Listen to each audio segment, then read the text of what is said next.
Good evening, everyone.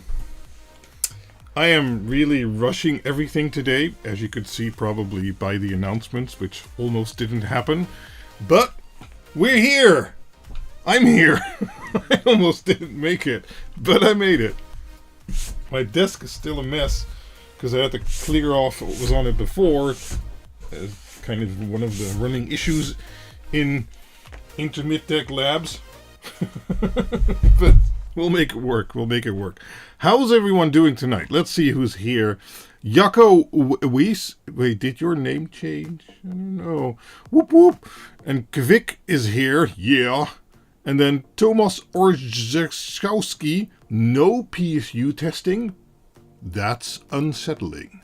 And then Savug. Finally, for once, I am here before it starts. You were almost there before I was there, so... Jammy DJ, yes, my Friday's complete. Woohoo, nice. It feels like that for me too. I missed 2 weeks. 1 week I just couldn't make it because I had other obligations. And then last week I was sick. It didn't last long, but it was on that day, so... yeah. Happy Friday, everyone, unless it's already Saturday. It's not over here. It is 21:06 on Friday. Johnny Bergdahl says, ping. Hello, pong, ping pong, yes. 3 milliseconds, says Medfed.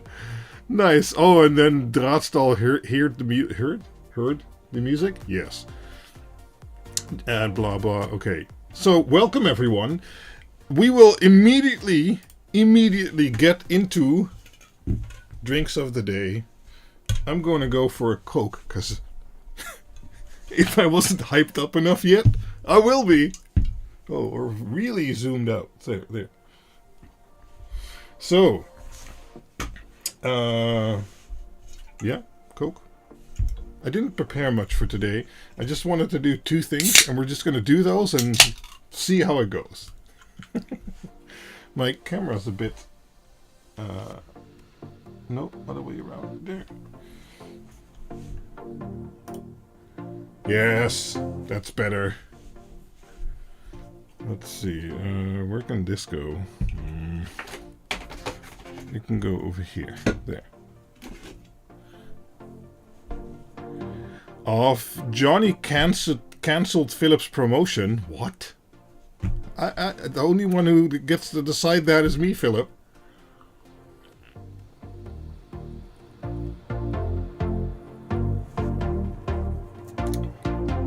The music is still overwhelmingly present. We shall fix that. There.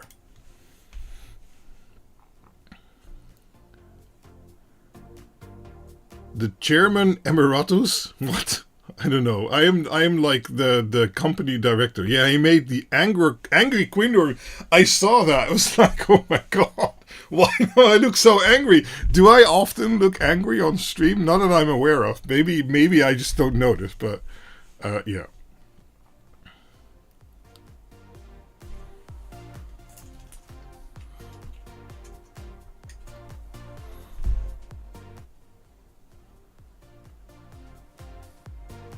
Oh, and we do have some secrets today. Some new secrets you haven't seen before. 2 of them, I think I'll reveal. But you'll have to stick around until the end. Or look back later. Usually company director is CEO, so unsure you were being pushed out, Quinder. Or maybe Philip is eyeing my position. Could be. But, yeah. Oh, Kitty is here. Hi, Kitty. I'm not going to put you on the desk, because then everything's going to be hairy again. Yeah, sure. But we can't play right now. Can you guys hear Kitty? Let's go crazy! No. I have to do this for like the YouTube audience attention rate span. You have to do all the really cool stuff they come for at the end. Oké. Later. Straks krijg je snoepjes. Nu niet. No snoepjes right now. Later. Go play outside. No. Okay. If I don't give him any attention, he'll leave at some point. Yeah, I know I said the magic word, but he also understands later and nay. He pretends he doesn't, but he knows. Okay, he's standing in the door opening, not sure what to do. Speak English.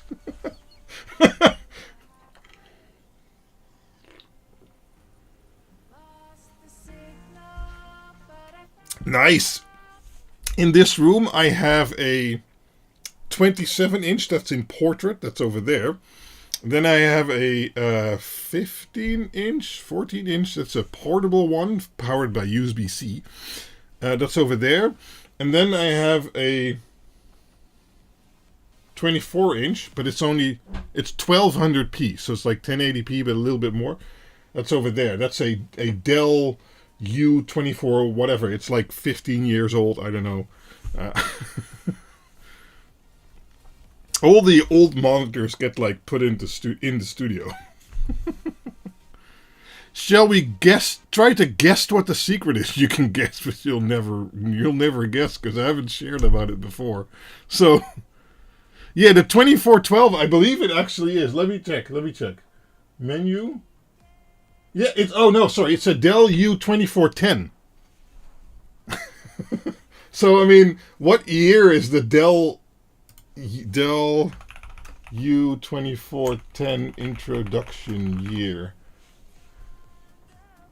August 2009. What? And I think I've had it since then.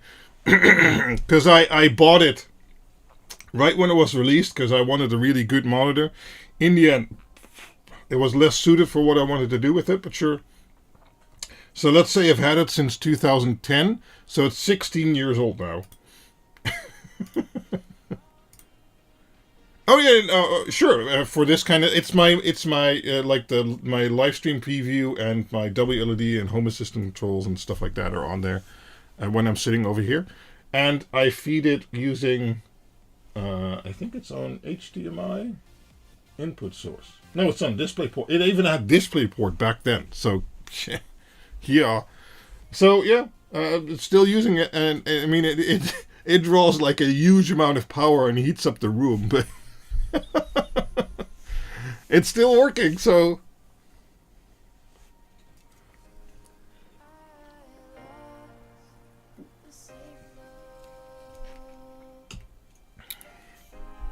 your old monitor is only VGA. Oh my god. How old is that? Oh, Malachi looking forward to the live stream and have an LED handrail for stairs, and the channel only accepts 10mm strip as we want colors as well as white.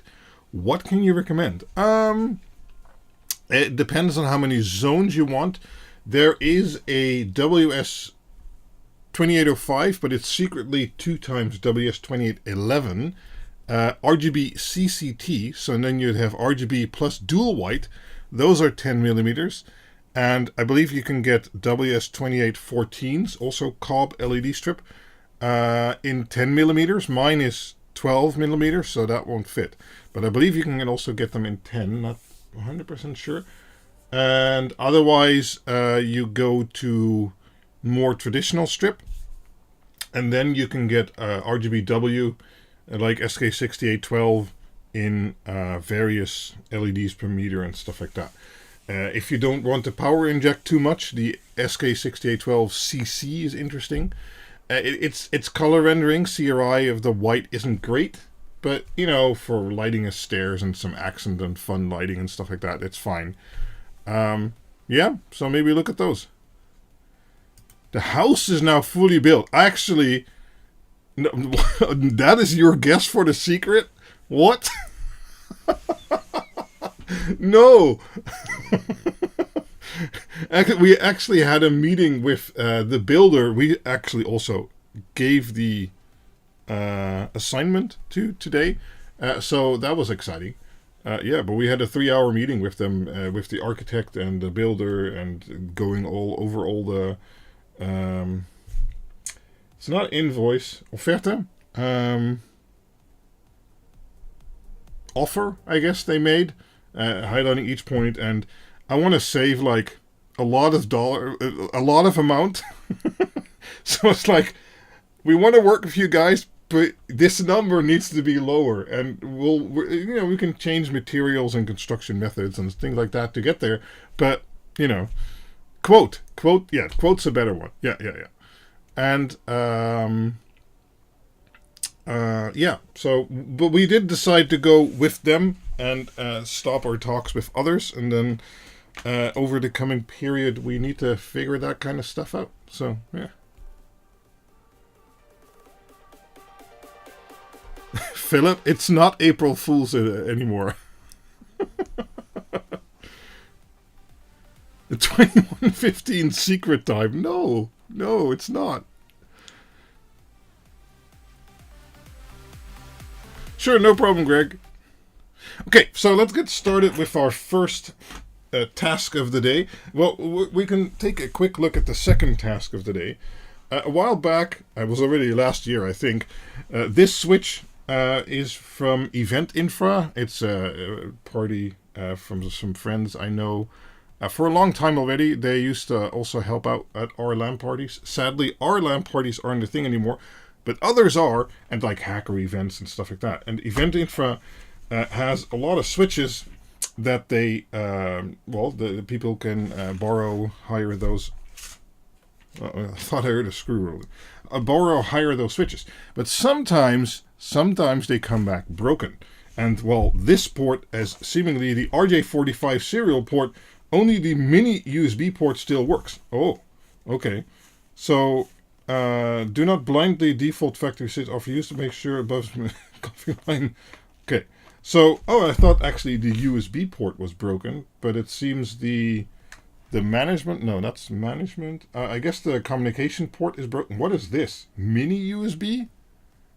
I don't even know if I have a mini USB cable here. Anyway, we'll have to see. What kind of chip did they order?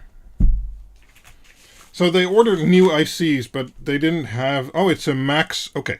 If it's a Max 3243 blah, that it looks like an RS485 chip, which would make sense that the RJ45 serial is RS485. So that's possible. So they ordered some new chips, but they told me it was a CH serial chip. Doesn't really matter. Basically, we need to track down, so they said the broken RJ45 serial port. Right. So we need to track down where this port goes, and then which IC, because they probably blew it up with some PUE input or a wrongly wired cable or something like that. And see if we can replace that IC. So before we do that, to not die of the smokes that will generate when we burn the flux, a while back already, this has been standing in my hallway for at least a few months, I bought a new, maybe Patrick, I bought a new smoke extractor, because we've been using this guy for many years now. It's actually a present I got from Allnet when we started working together many years ago, and it's been okay. This is an Atom fume extractor, 16 watt. It works. I sometimes replace the carbon filter, and yeah, all good. But I've been doing more and more soldering and more work like that. So one of those small ones is maybe a little bit inadequate by now, and we should preserve our health. So I bought. Let me get it. Let me zoom out.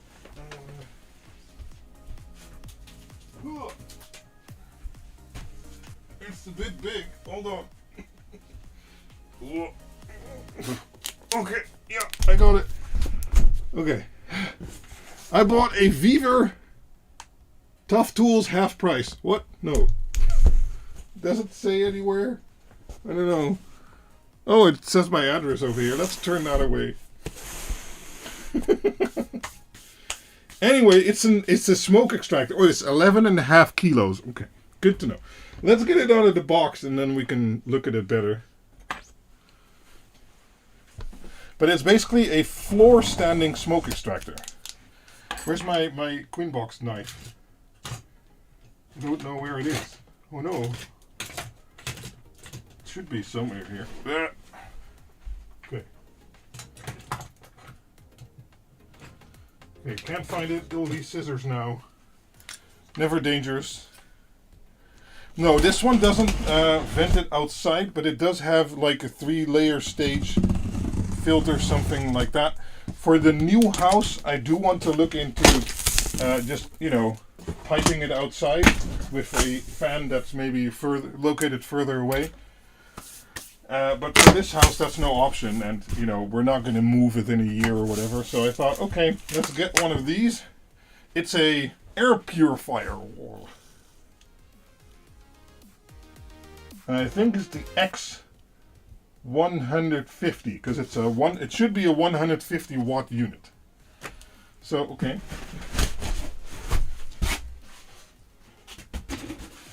Oh, look at that. Okay. Let's get the accessories out. We got some. Oh. We'll look at that in a minute. Oh, they've got coasters. Okay. Oh, how does this work? Okay, we got a tube. I mean, this is the realest unboxing you've ever seen. Oh, okay. We've got some filters, I guess. Aren't they inside already? Maybe. Let me open. Okay, I'll lift it out of the box. Okay. Okay. Box is empty.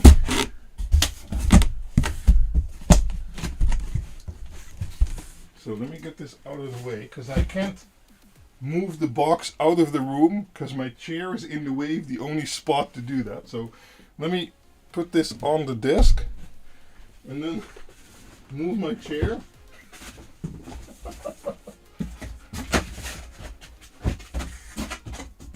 Now I can move the box outside of the room somewhat.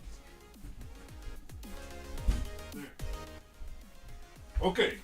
Okay, let's see here. So this is the top of the unit. Let's see what it says. Must read before use. Okay, I'll read it. So let's see what it says. Smoking distance is best within 15 centimeters. Okay. You can turn down the gear if you want the equipment to be quieter. Yeah, but wouldn't that also lower the suction? Okay. Smoke odor is normal after smoke cleaning.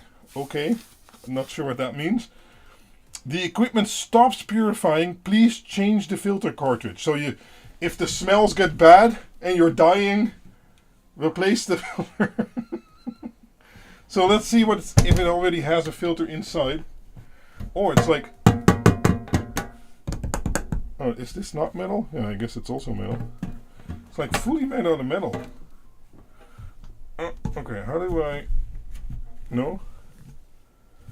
It should. Oh, okay. Oh! There's like a gasket here. Nice. Okay. Yeah, there's like this giant cartridge inside. So then... What are these? There's no label on the bag. Is it like just... Like squeezed in there, I guess.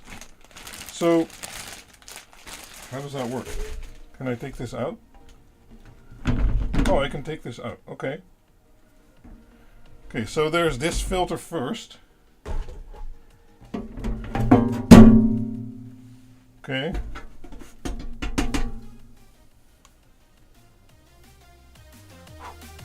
Yeah, okay. Giant filter. Wait, but there's no opening here. How's that work? Oh, I guess it blows from the inside. Yeah, of course. The nozzle is like over here. Okay, so maybe... Yeah, this material here looks the same as this material. So I guess if this becomes dirty, this is like the first layer, and this is the second layer, and this is the third layer. You can replace the first layer. That's okay, that'll work. And this is just loosely in here, because then the air is sucked down. But wouldn't that block the air? I don't know. I mean, there's this. But wouldn't that...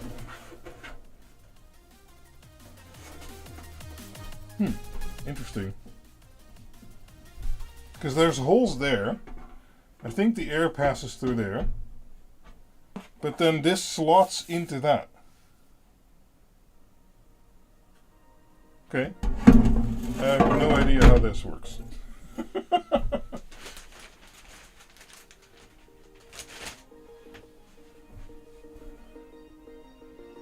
Yeah, but it's going down. But then...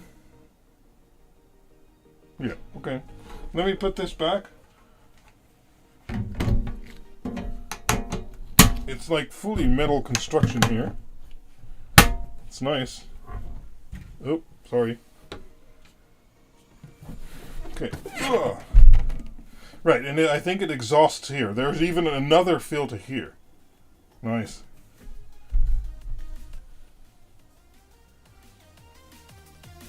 Okay, so this is for the feet.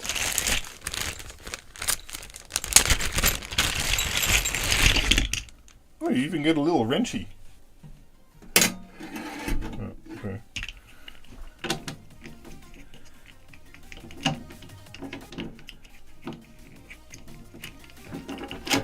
Okay, that's not working. Why not?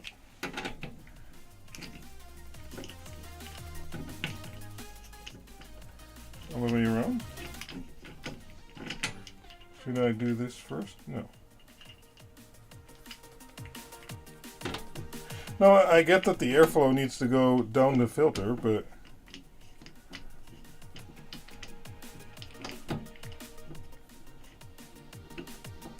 Pay extra for matching threads. Yeah, I'm not sure how this is supposed to work. Maybe on this side, over here. Maybe it's the wrong one.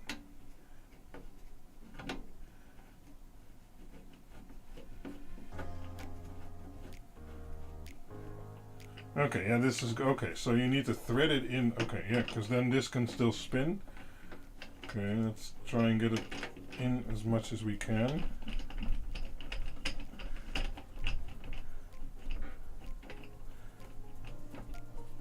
No, it just seems to me that if you put the filters in there, they kind of block the entrance where the air should go. So I'm a bit confused by that. But we'll see. Your expensive Weller one doesn't come with wheels.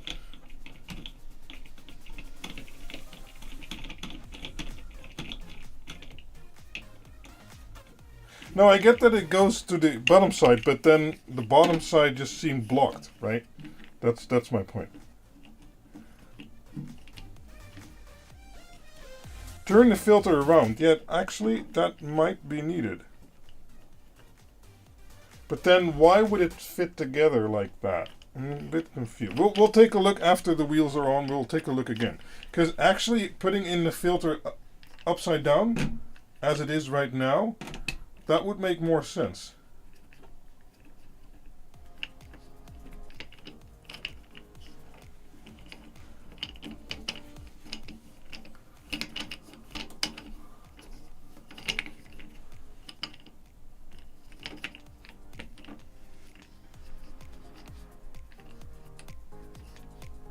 There's a gap? I don't know.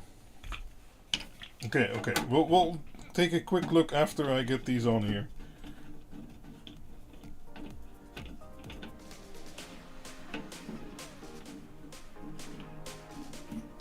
Oh yeah, that's true also, Patrick. Okay. Let's use the tool. The tool. Oh man, this is like irritating as hell. It's like you can't really get in there. I get they give you a tool, but Okay, let's try it.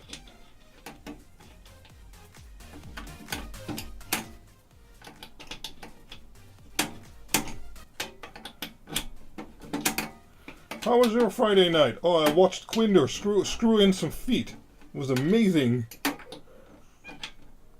Oh, Kitty's back. Hi?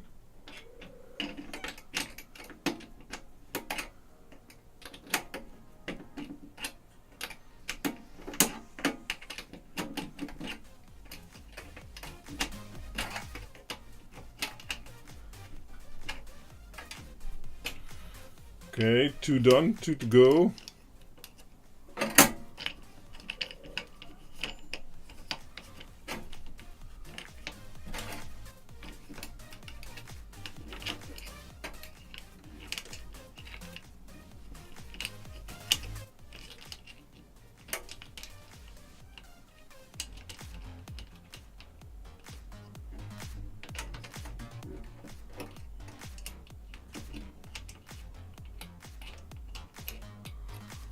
Come on.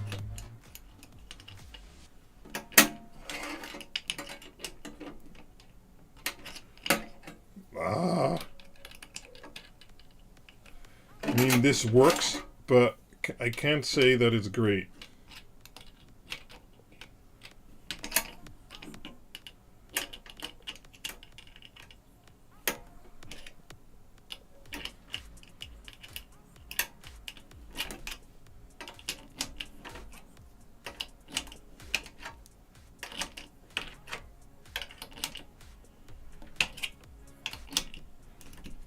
Oh, okay. 1 left. Put the brakes on. There are, oh, they are brakes. Oh, interesting. Nice. Oh, maybe I should have paid attention if the brakes were on, like, the front or the back. Because now one is here and one is here. Because there's only 2 with brakes. Well, I'm not going to unscrew them now.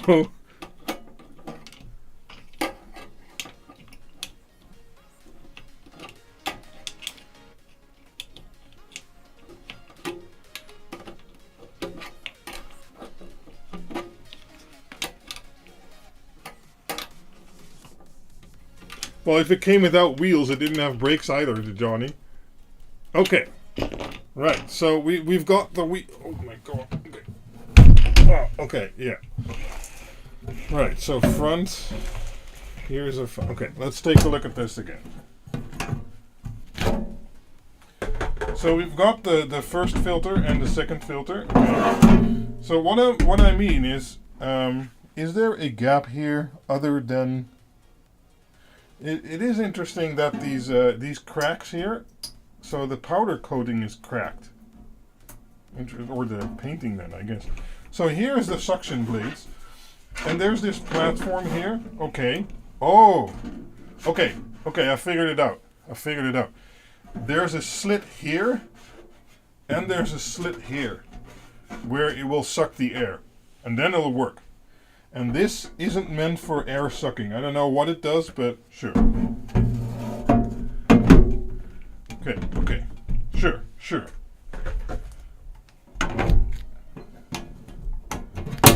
Okay.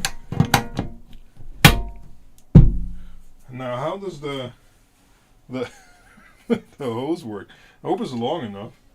So I think this side goes over here. Oh, okay. That's pretty easy. Let's work that in.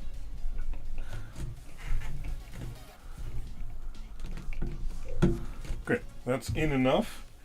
Let's unpack the power cord.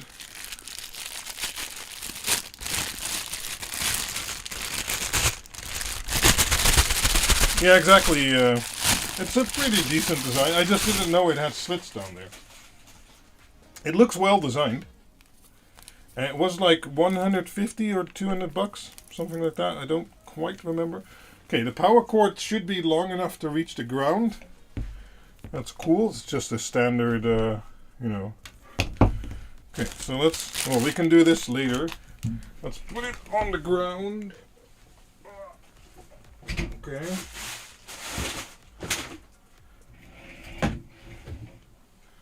Okay. I can't play right now. Later. No, later. No. Okay. And let's route this up the desk a little bit. Oh. Okay. There. Okay. So let's see if we can bend this in such a way that it comes high enough over the desk. I think so. Yeah. So I can put, oh wait, no, this is not the front. Uh-oh. I don't think there's, oh, I can just rotate it. That's fine. Okay, there. Yeah, there's a button on the front, so I do want the front. Okay.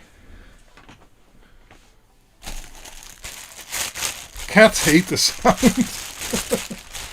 Yeah, in a minute. Oh, okay, yeah, this is rubber. Because it's all sticky.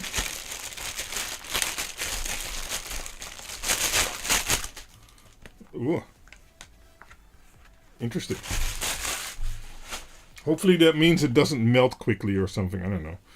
So this probably just goes on here. Okay. Like that. Yeah, I mean, I wondered about the placement, but it says it'll do okay up to like 15 centimeter. Yeah, it's pretty stiff, but you can actually angle it and then it'll stay like at the angle you want it to. So that's pretty good. Yeah, you can even like, I guess you can see somewhat on the overhead view. I can even angle it like this, or even a little bit further away, because then I can work over here, and hopefully this is then close enough to, you know, suck the air in, or maybe angle it more towards the desk like so, and then maybe like put it over here, like it's in line with the workpiece. And then, you know, it's not obstructing my view. It's stiff, but it's good. It's not too stiff, I think. It's stiff enough, right? Okay. Well, one thing we can do is there.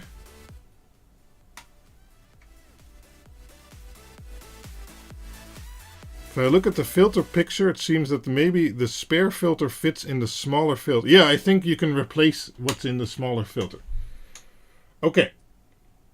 So the power socket should come online in a few seconds, and then we can actually measure the power usage.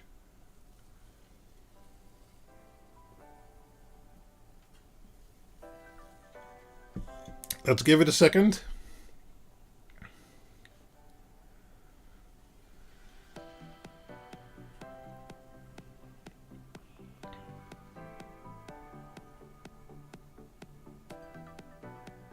Oh, in case parts get sucked in.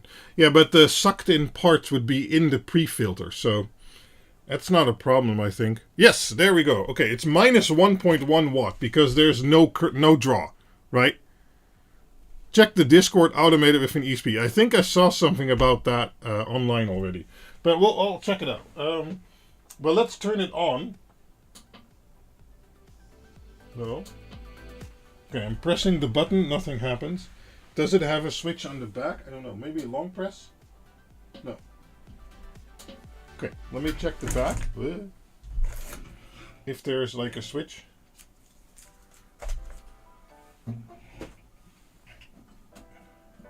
No, there is a fuse, or at least a fuse holder, with no switch.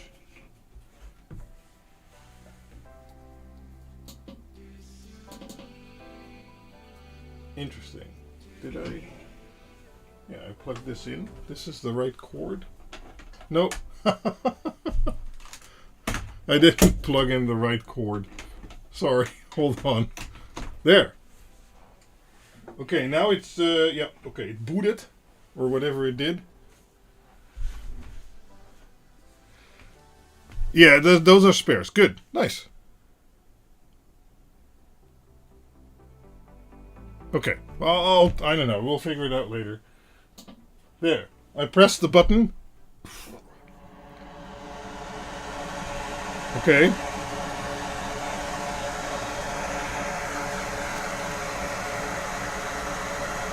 It's mostly the sprout that I'm hearing.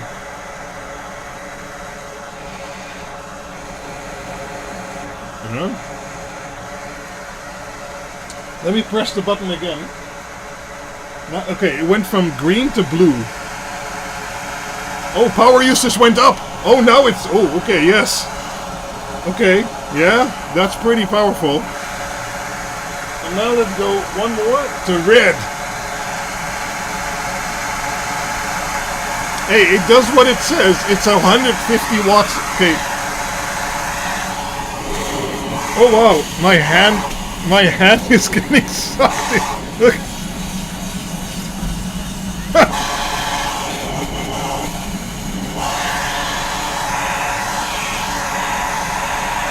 Yeah, sure.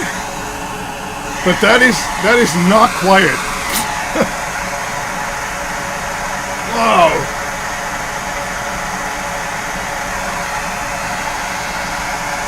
That is not quiet. Let's go back to green. Oh no, that's off. Okay, green.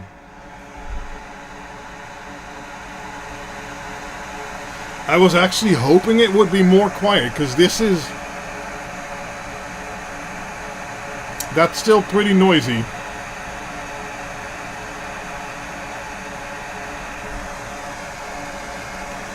Yeah, okay.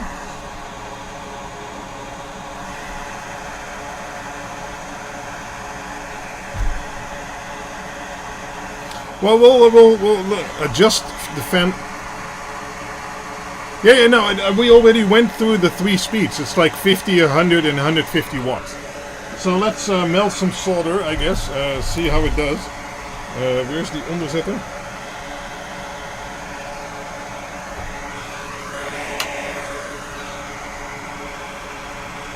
You need noise cancelling equipment now. No, I was actually wondering if this would be fine for the new house. So I didn't have to go through the trouble of, you know, designing it into the room. I would like it to be more quiet than this, so I will go to the trouble. Okay, let's get some solder. Okay, this stuff, that's fine. So I guess we need to put this right here. We'll make the power meter go away there. Okay. What kind of tip do we have? That's fine. Okay, we're at 380. Oh wow. Yeah, okay, so this is the lowest speed. Let's solder over here. It's still catching it.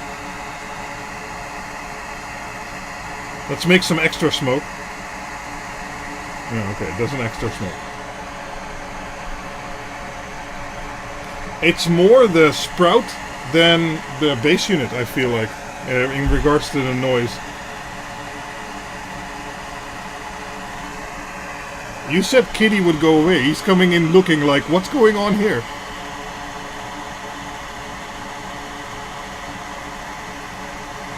But I mean, that's fine. That's perfect.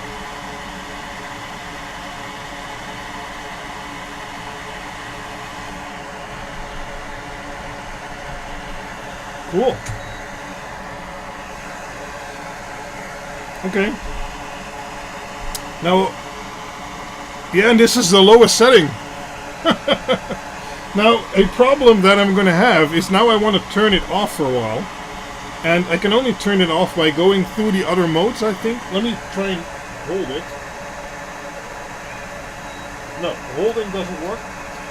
Yeah, I need to cycle it through the... I need to cycle it through the 3 modes, and then it's off. I know! What do you want? Yeah. No. Maybe at some point I will have to give him something so he leaves us alone. Can you speak up a bit? What? Okay, well that works. That's good. Let's see if we can bend it out of the way. Yeah, we can bend it out of the way. Music, yeah, exactly. Okay, so, well, that is the fume extractor part. That's why I didn't want to make that a dedicated live stream. Let's take a look at this thing. Okay, well, now we all know the password. But, you know, let's take this off.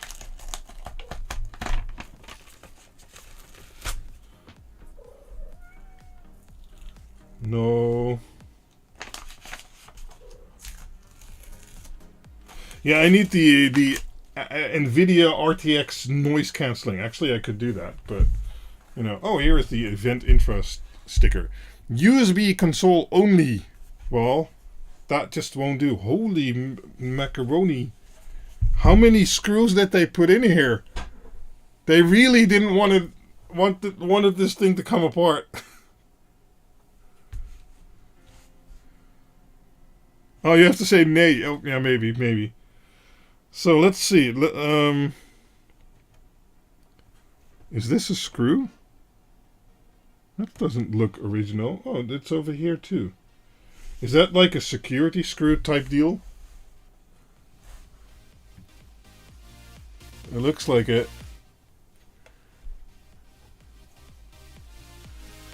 Yeah, they did something funky over there. Well, I have a very extensive bit kit, so we'll figure that out. Let's take out these screws first.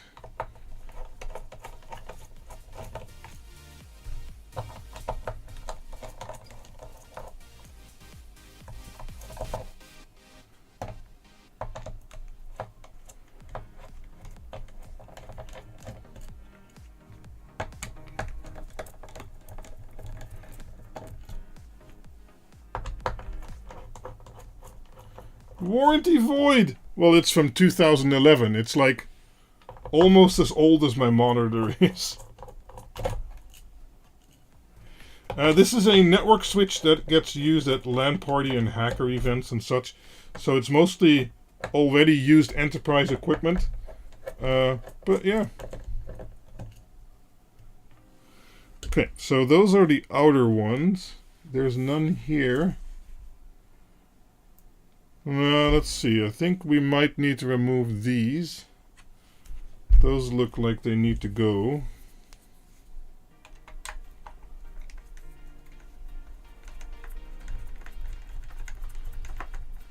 Well, I already have it. Because I thought I'd treat myself to like an LTT screwdriver. I don't use it a lot though. I don't know if that helps. Let's see. The outer shell. There could be screws under the feet, but let's assume not right now. So now we need to get these buggers off. These, whatever that is. Let's see if... Yeah, no. Okay, so let's... So I do have an LTT screwdriver, but I wasn't thinking about using that. But I also have a... precision bit kit from them. Ooh, LTT, not sponsored. So let's see if we can find a bit. Yeah, these look like Y bits, maybe. So maybe, I don't know, this one? No, that's too small.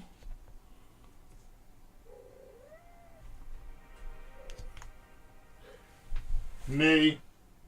Nay.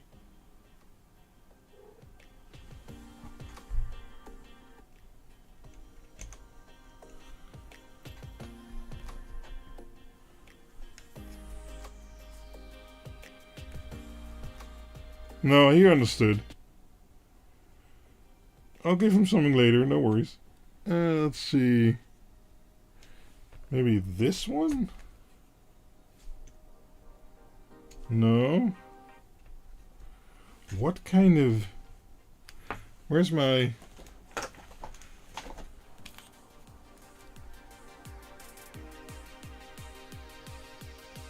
It's like a half circle with...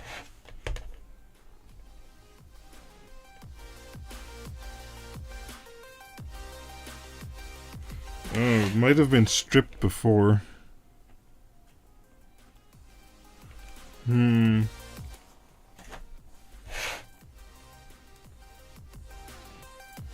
Because it's not like Torx. I don't think so. Nay.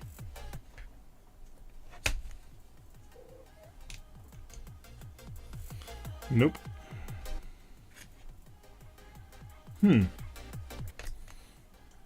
Oh, maybe I'm looking at it wrong. I need to try these. Okay, he went outside. Good.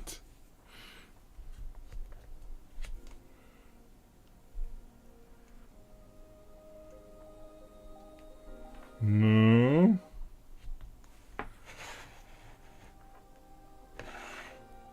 Doorgedraaide kruiskop. Yeah, exactly. It might be. We can try this. No. Smaller, maybe. If we get this thing out, I'm not putting it back in.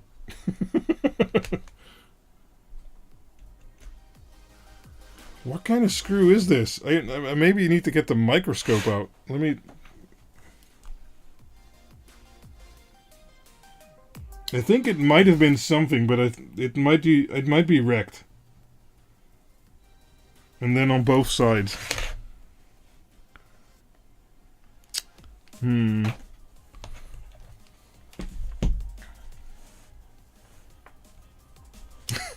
Weaver sells plasma cutters. Your cat has given up. Well, if you knows and he knows he's, you know, should come back later. Yeah, there's no bite whatsoever. Rubber band to the rescue? Maybe. I really thought I'd have the right bit. But I'm not sure there is a right bit anymore. No.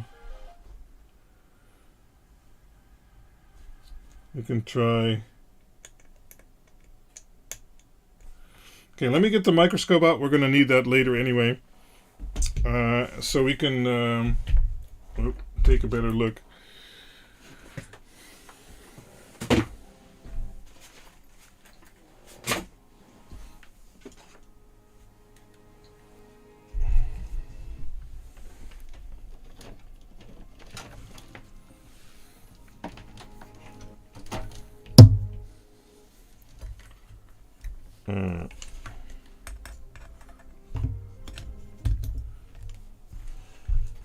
Oh, wait, my adapter is gone. Who? Hold on.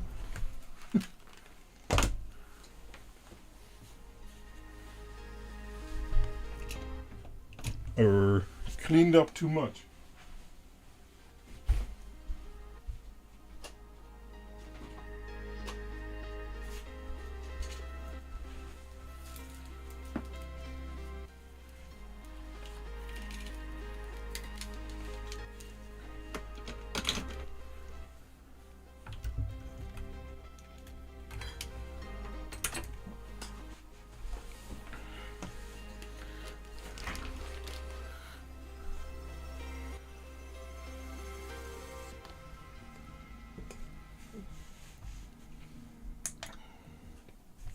Ah, yes.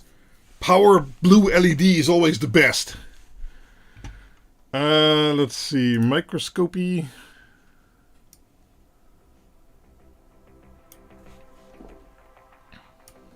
Nope.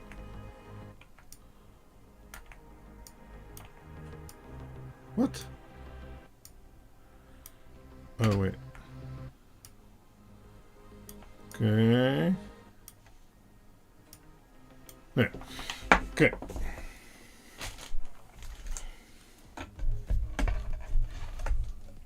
Oh, can't fit it under like that. Okay, let's get some light on it. Yeah, that just looks... That looks destroyed to me. I don't think that's like a type of bit. Alright, there might be a square there though.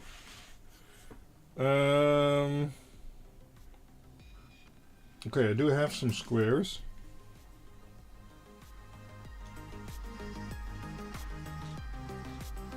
Wait, no, this isn't square. Oh, wait, this is square. But I don't have a very small square. This is the smallest square I have. Yeah, that's too big.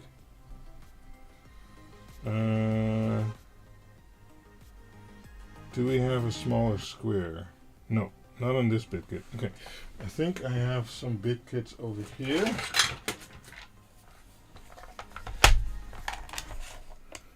Square, square. Do we have square?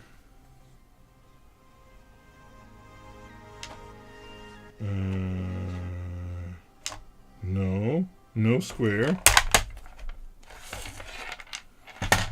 There's another bit kit over here. Let's see.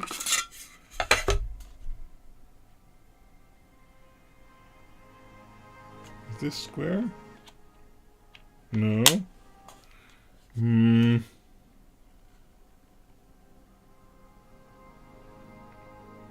No square either. Wow, you'd think I'd have a bit like that. Then again, we went through 3 bit kits now and it's still not there. I should have some more bit kits somewhere.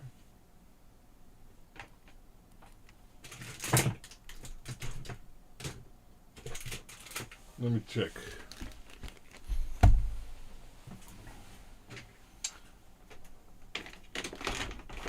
Not quite sure where though. And here's another one. It's a really old one.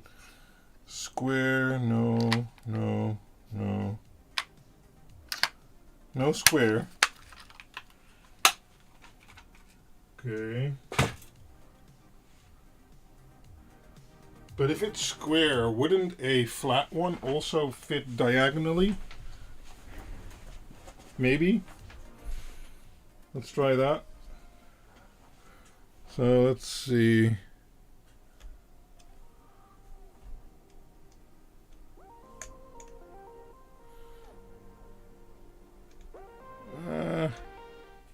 It's just too big.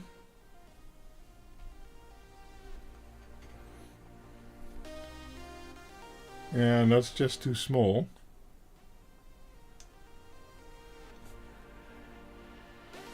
Oh, how annoying. Why did people do that? Let's check the other one, see if it's the same.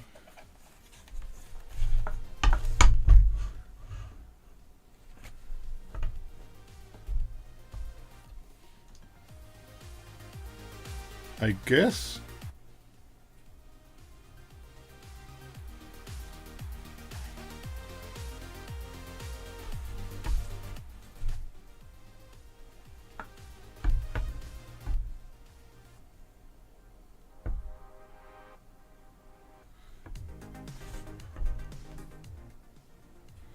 Yeah.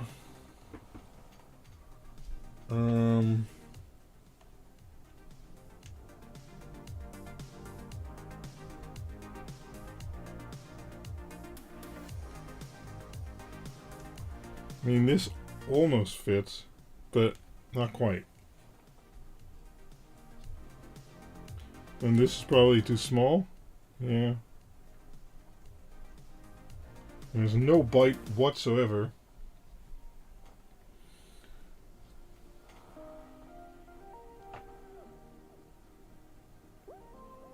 Wait, why is my chat not doing anything anymore? Oh, okay.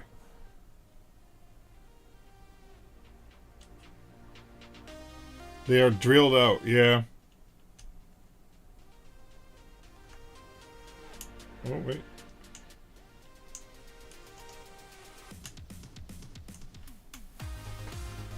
Got a little bit of bite.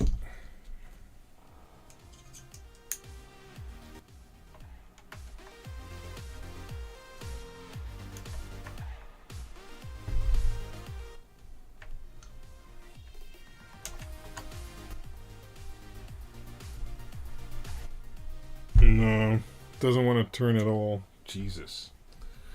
Okay. Well, then I need some advice. What is the best way to rubber band while trying to have extra grip? Rubber bands. Yeah, I think I know where to get some.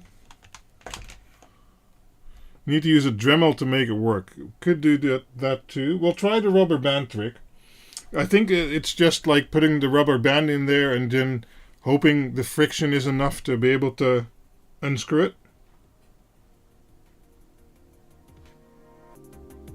Sure.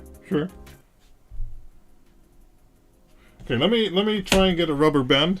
I think I know where to get one. Hold on.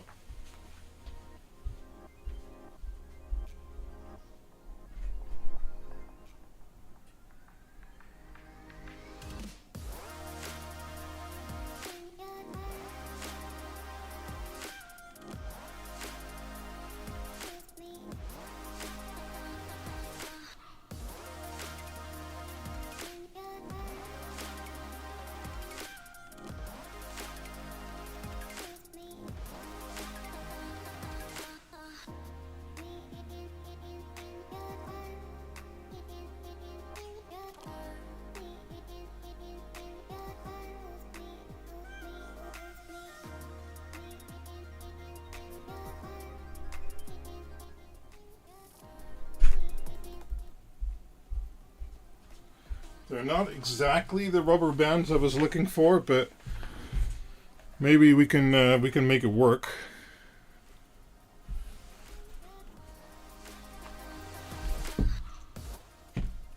Plasma cutters.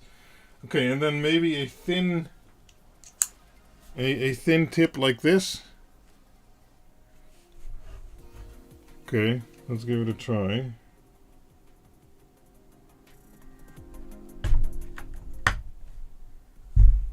No, I missed.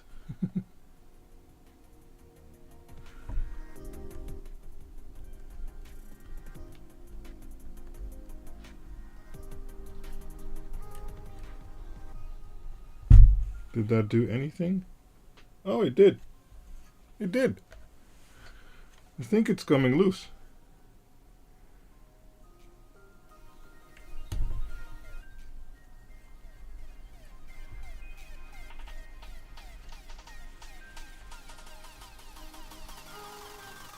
Maybe.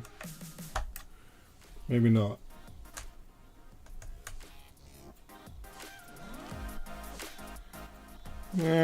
Not 100% certain. Let me try some more.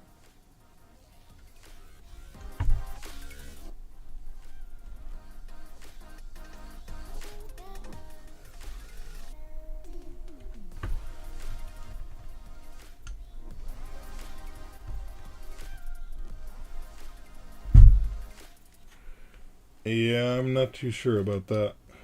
Damn it.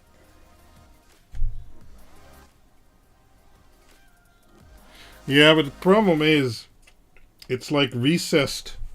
I can't really show you easily. It's like recessed below. It might actually be a screw that's been sheared off. So it's recessed below. I see some screw threads.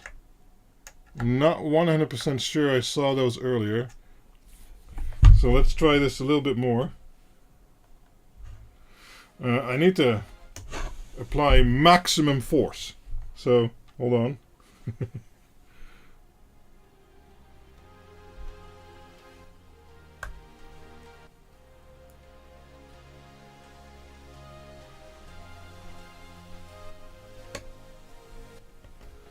Okay.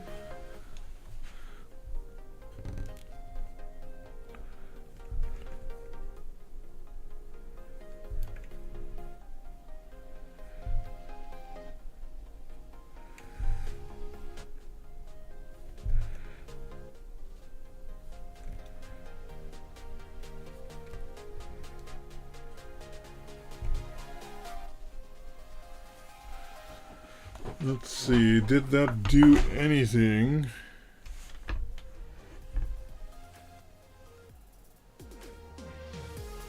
Yeah, I don't think it moved. Is Svinbit? Okay. I don't know. We can try the other one. I'm gonna do it on my desk real quick.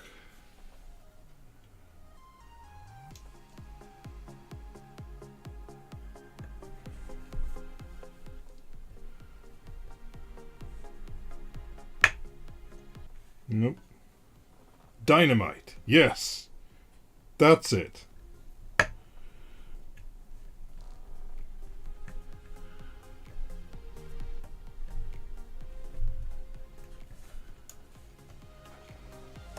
Oh, I didn't expect to get stuck here.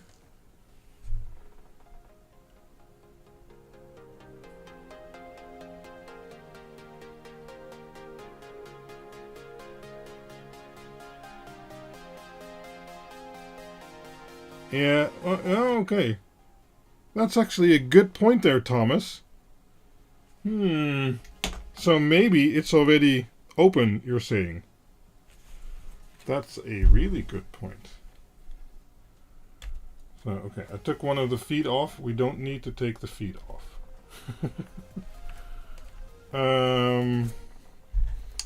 So let's see where we can pry it open best. Let me get some prying tools.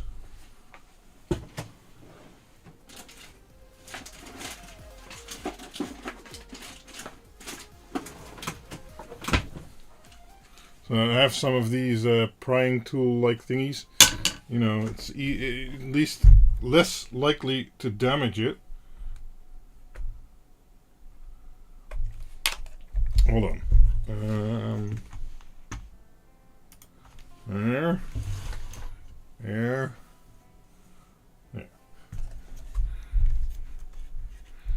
So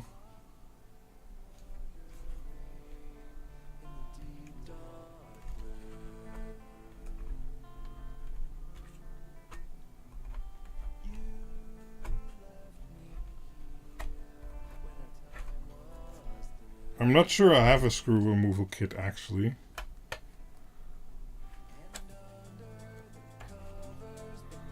Did I buy one during a Queen box at some point?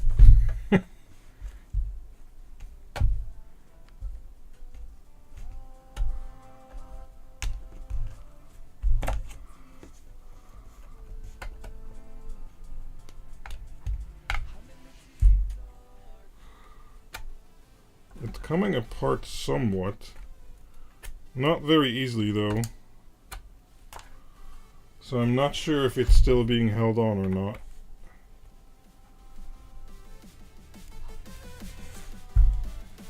So I can get it to open a bit. Yeah, I can't say I bought one, remember buying one either, so I'm not sure about that.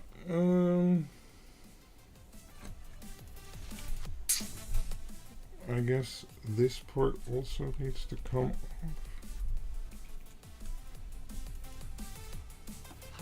There's nothing but, yeah, okay. There's nothing below the feet. Or do we think that these screws should also... I would think these screws are to hold the PCB in, and not so much the chassis. So, yeah, let me take these feet off. Oh, there's only one foot? Okay.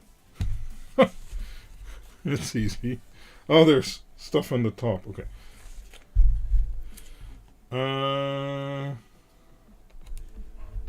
Okay. Yes. Yes. Yes, that's good. It's springing back though, so that might mean that it's still being held somewhere, which would be the screw. Ow. So if we look over here and we do this, yeah. If we look over here like that,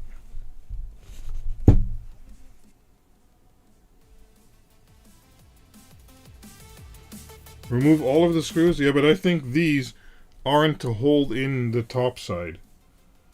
I think these are to hold in the PCB itself. Could be wrong. Could be wrong. But, I mean, we can move it a fair bit. Except over here. Where the screw is. Yeah.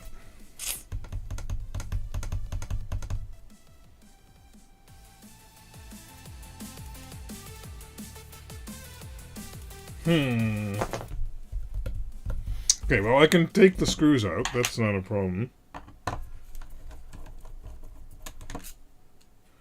These are pretty long.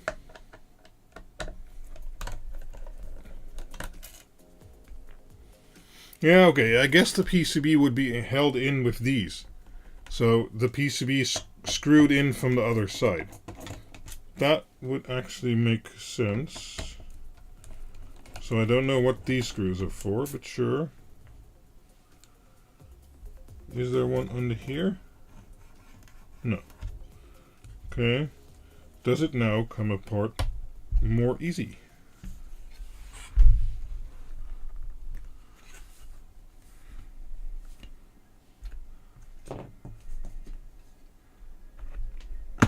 Uh-oh. Progress. Sorry.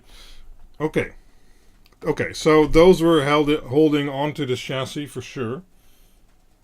How about our... Oh, we might be getting somewhere. Hold on. Yes. Okay, I should have taken those other screws out immediately. Okay. Why is there grass? There's grass on the heat pad. Why? What? Is it grass? Is it really grass? I think it's really grass. It looks like grass. Okay, whatever. Okay, let's see. Well, we got inside. That's good. There's some nice thermal pads there. Oh, look at the magnetics. Okay, we can do a little bit of circuit analysis. That's always fun. So we have our RJ45 ports here. Those are a gigabit, I think. Yeah. And those need magnetics. And you can have ports that have integrated magnetics. Ooh. Or external magnetics. Wait, let's do this the other way around. Let's move this.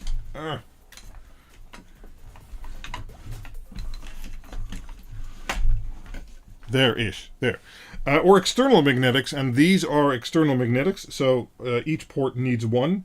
And for gigabit, you need it for all the pins. So that's cool. It's got a bunch of resistors and stuff. I believe this is a PoE out switch. PoE plus, yeah, so it outputs PoE. That's probably why it has a fairly beefy power supply over here. That's pretty cool. So the power supply is a separate board.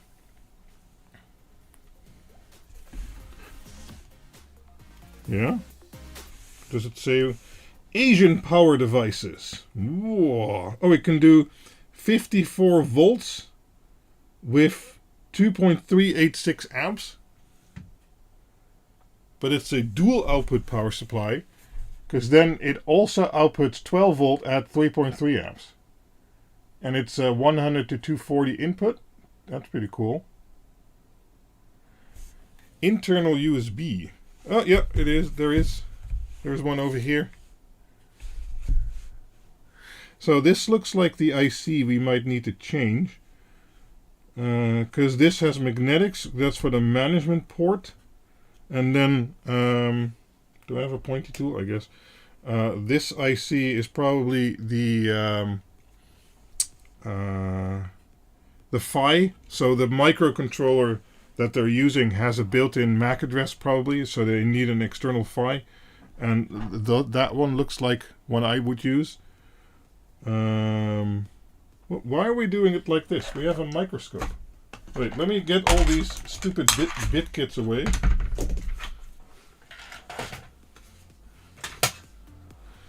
Okay.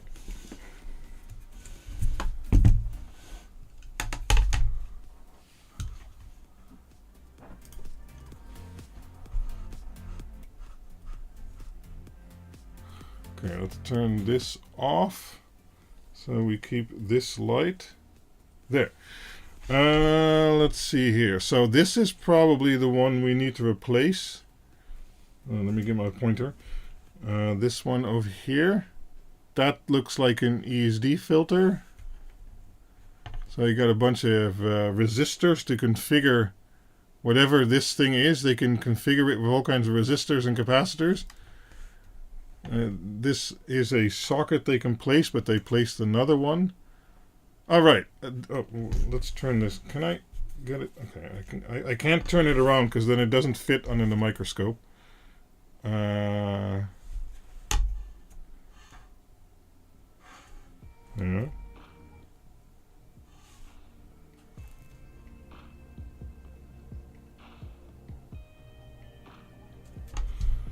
So let's see. The management port is over there. So we need to find the correct. Oh, a PCA. That's probably some kind of port expander. Okay. I haven't located the chip we might need to replace yet. Interesting.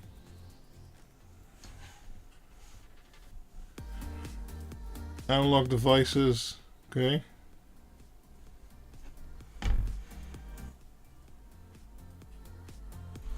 So I would say, if I had to guess, that it would be like this one, a CL257. But the chips they included are much bigger. So let's try and find what this is. Oh, here is the Max 324 3EC, and generally that would be an RS485 chip or something like that. No, these pads are, I think, the normal color.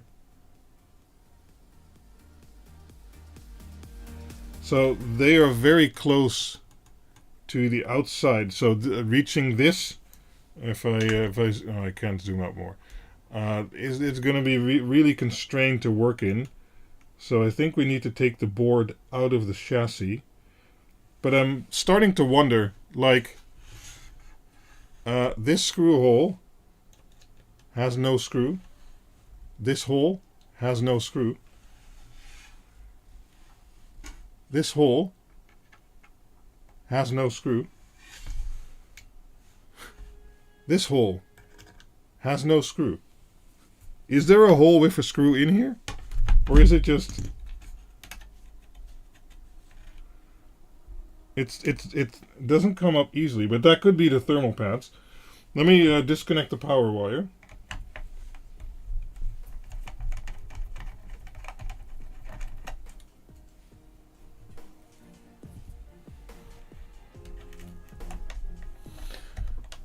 Could be that someone was already in here to diagnose which chip it needed to be.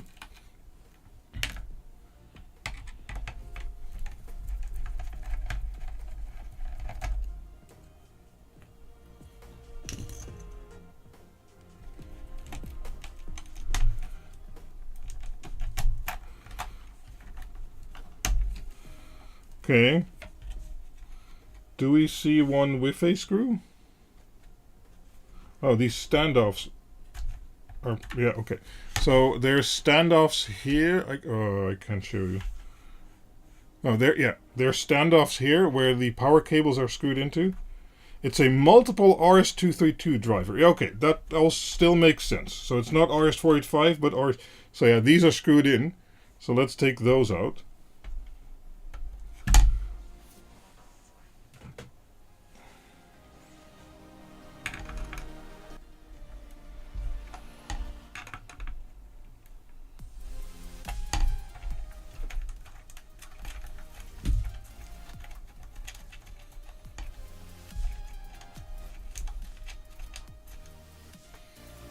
Okay. Now let's see.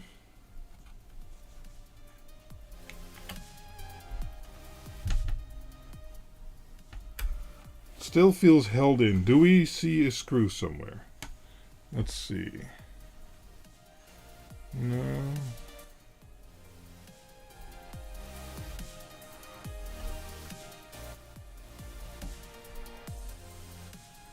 No, it's not going to be an easy job, but we'll try.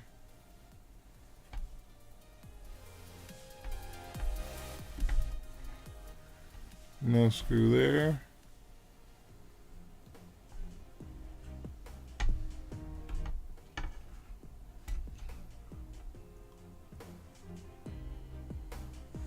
I don't see any screws. Well, I don't see any screws that are in there. So then what is holding the board in potentially? Let me try again. Something in the middle still feels like it's attached.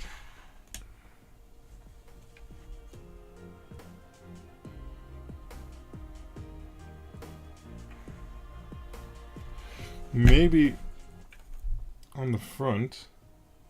No. No, I think that there's no evidence of any screws on the front. That's the button.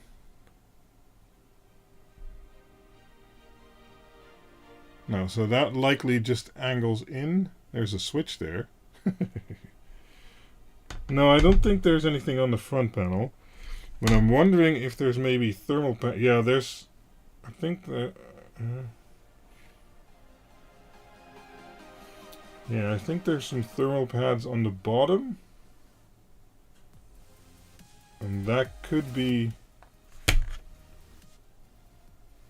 what's holding it in. So let's try the pry tool on the side. Yeah, I can't really show you in this view. Hold on.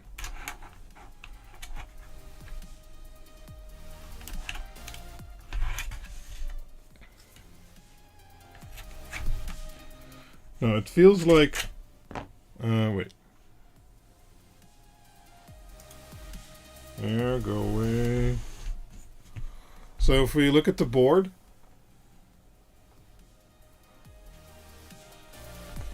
it feels like it's still being... So I can angle it up a little bit over here. Right? And I can angle it over here. But it feels like something over here is still holding it down.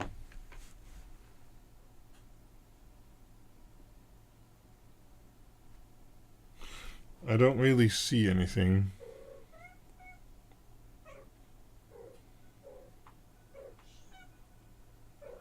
You have to be quiet, he's back. Maybe at the bottom of the case. Let's see.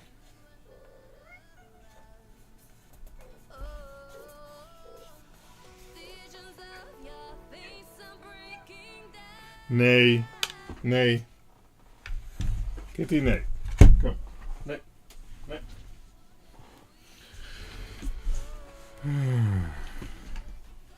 Yeah, he makes all kinds of noises. It's funny like that. Okay, so what could be holding it down? So, if it's a pad, if I angle it up, normally it would come unstuck basically, right?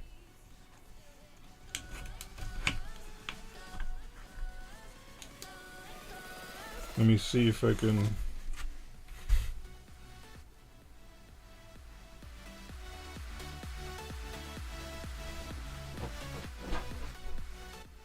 I don't really see a pad. The front plate, can you remove it? No, not really. This is part of the bottom chassis basically. So this is one hole. And I don't think there's any screws in there.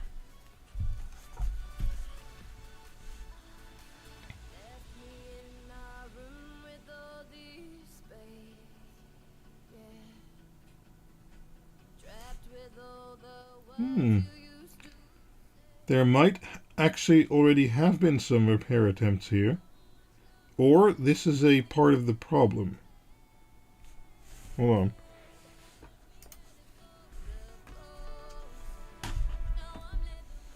If we look over here, that doesn't look factory.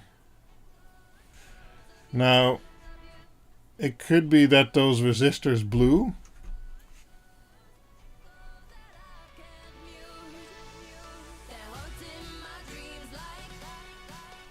But looks to me like on this side, there's a different kind of solder there.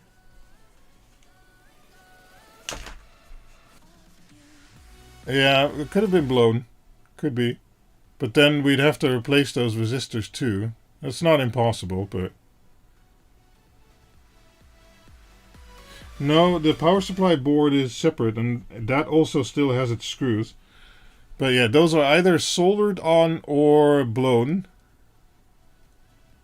This IC, however, doesn't look changed, so...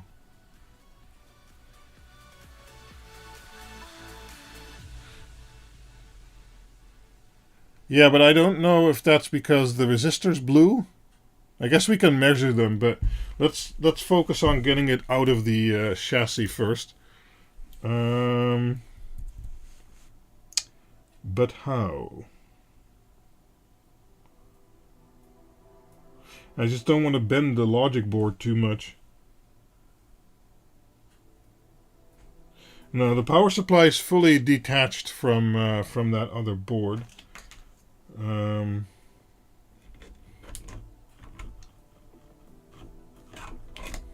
So this is loose. This is loose. And this just doesn't feel loose. I feel like it's being held in.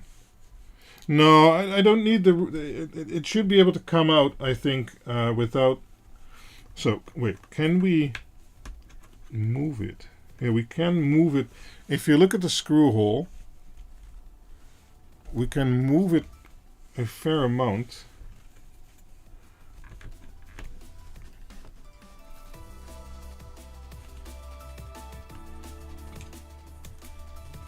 Would that be possible if there's a screw in there? I don't think so, right? So if we move it out, okay, maybe removing the power supply is an option, but the problem is, this heatsink might be able to come out. Hot melt to fixate the board, yeah. Pivot between those SFP cages, maybe. Oh, maybe, okay, why are these in here? Hold on. That's not how that's supposed to be.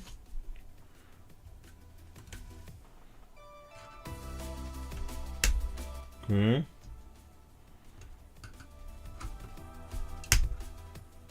Okay. That still looks intact. Good. So if we can do all of that, I just can't imagine that there's a screw there, but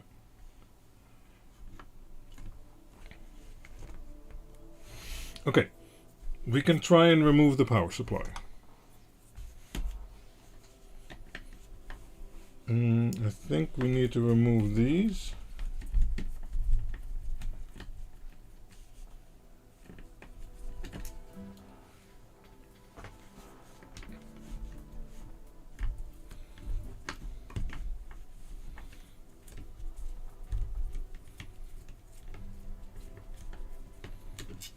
Yeah, no, I get that the ports can be sticky. The problem is that the middle seems stuck. Okay.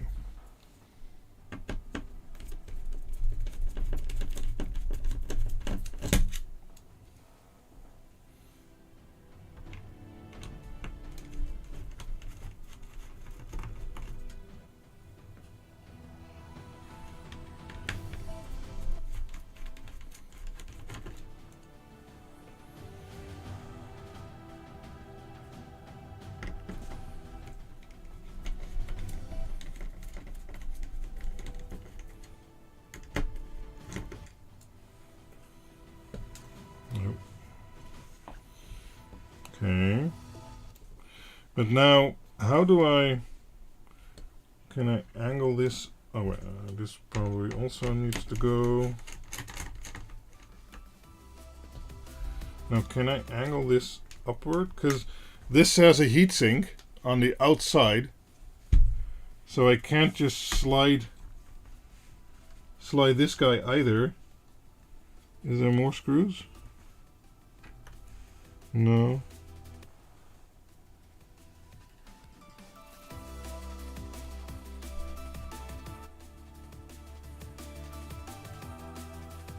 Yeah, so the power needs to come out first. Okay, but how the hell do I get this power unit out? And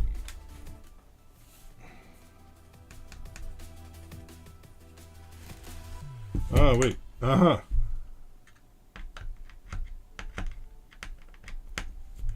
There's a hole here in the middle.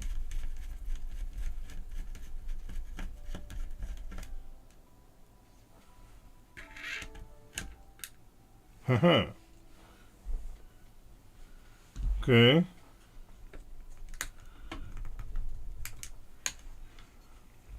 I have no idea how this would come out.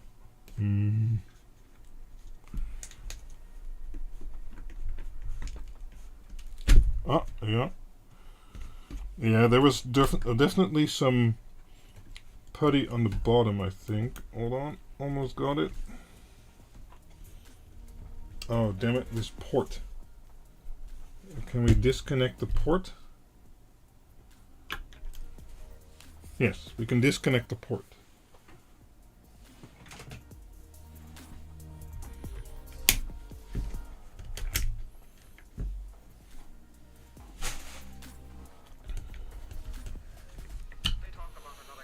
Okay, so that stays.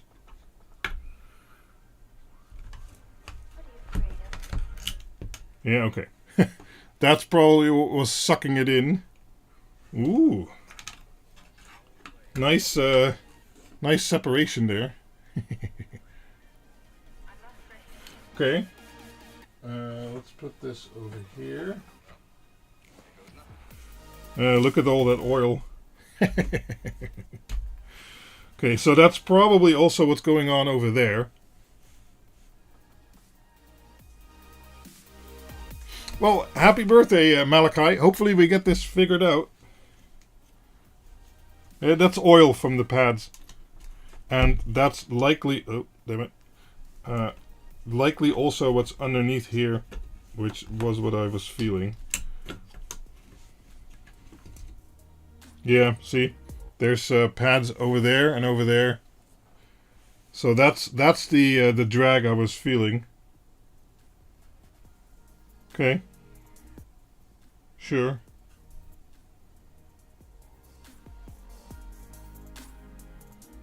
Oh, look at all the resistors and stuff.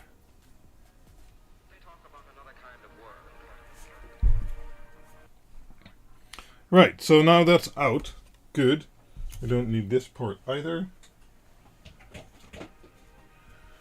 How do I put this down? Hold on. There.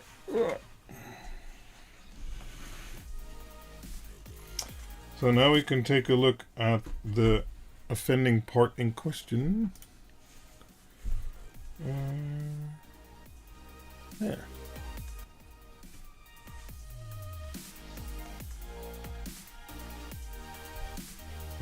That's annoying.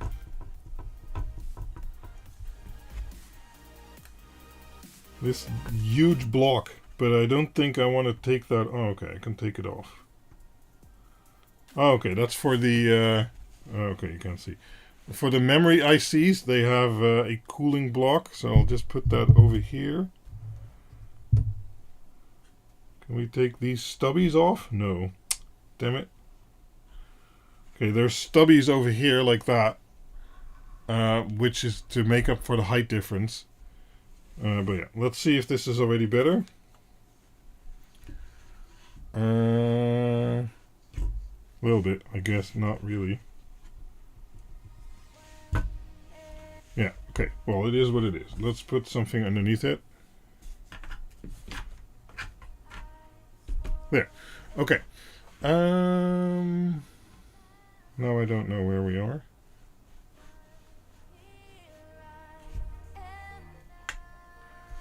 There.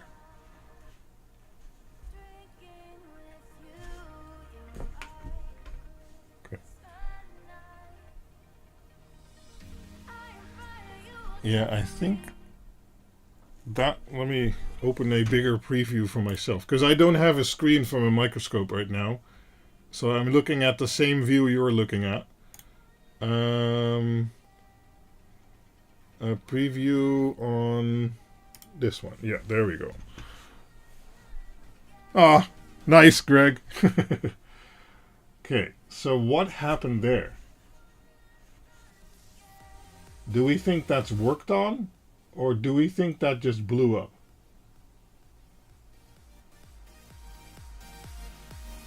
It looks worked on to me.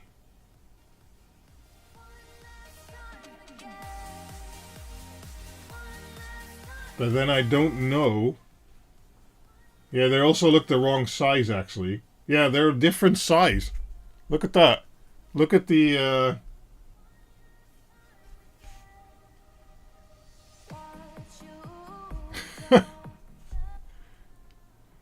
They're actually two different sizes. Yeah, but I have no idea what the original value would have been. And I also don't know why they use plumber's flux. But okay.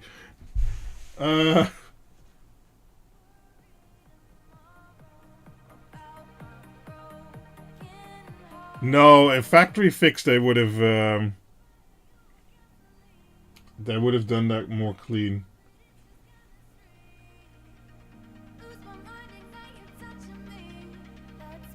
Yeah, but they're like, are they 0603, I guess? Maybe bigger, even 1206s.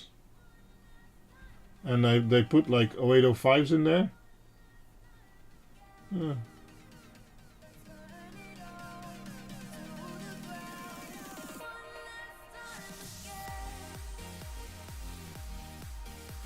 Okay, well, let's try and touch those up. I don't know.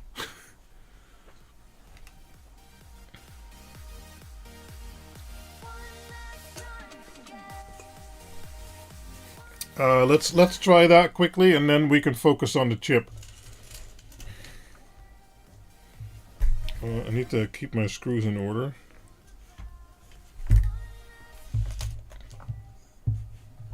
What am I dragging on? Okay. 05B is this? Okay. What are we destroying today? We're trying to fix a expensive enterprise networking switch. So, let's see here. Let's get our new suction device. Somewhat in the neighborhood. There. So I'm going to turn it on. I don't know how much noise it's going to make. We'll see.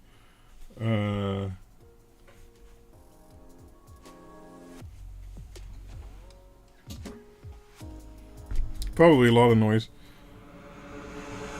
Yeah. Okay, let's get some, let's get the good tweezers.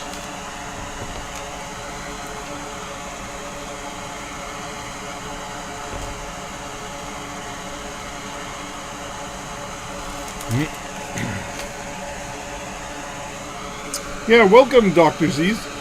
So, okay, so these are, okay.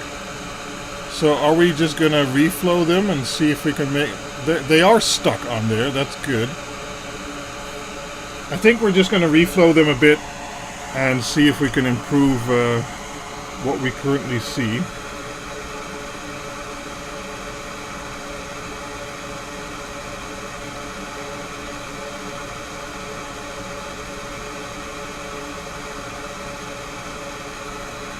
Wow, that's not doing anything at all.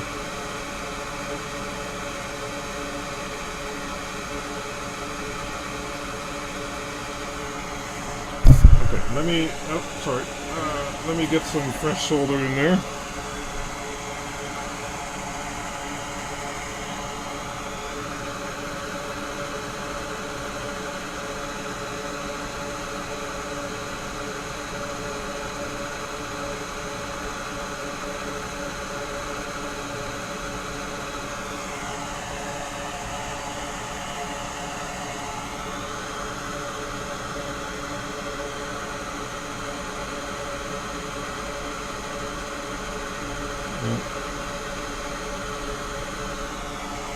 I mean,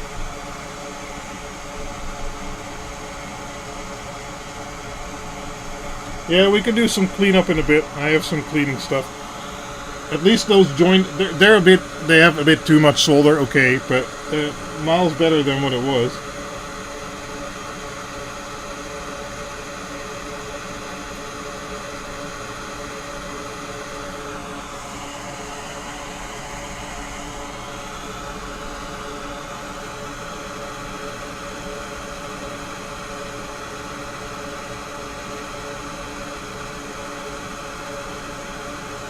Okay. Sure, there's too much on there, but at least they're good joints now. Those shouldn't cause a problem. We can do some cleanup later once we actually replace the chip. Because let's see if that is actually the right chip.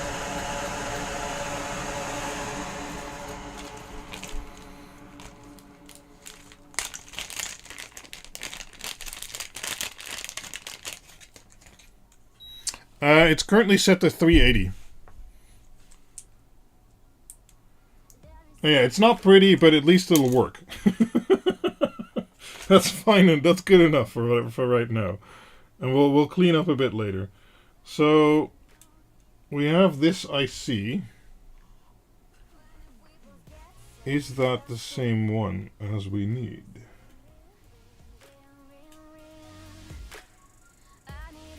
So this is a Maxim. The Max 3243 ECA.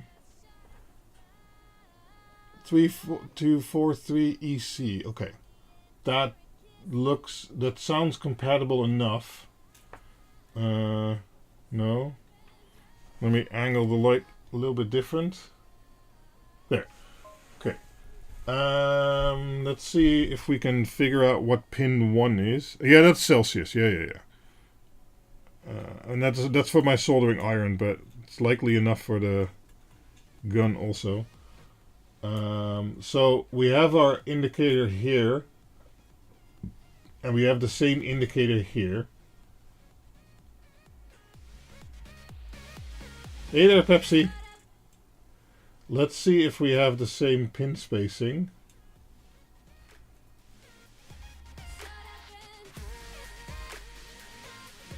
Yeah, okay, so it looks like we have the same pin spacing, so that's good. And then let me see if the width is the same.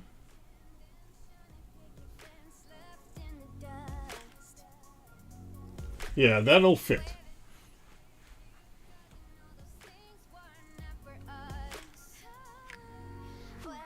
Oh yeah, there's an arrow too. Yeah, that's right, Philip. Yeah.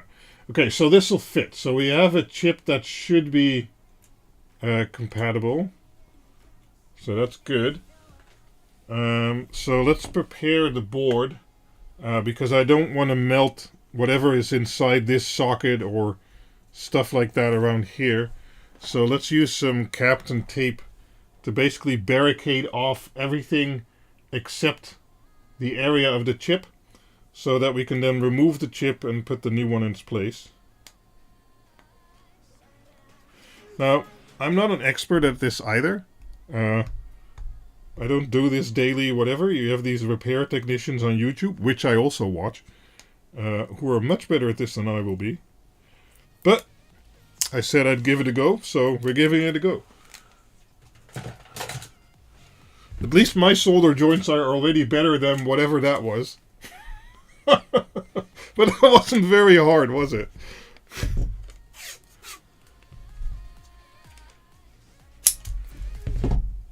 Okay, so I'm just gonna I'm just gonna place this over the pad. Oh, hold on.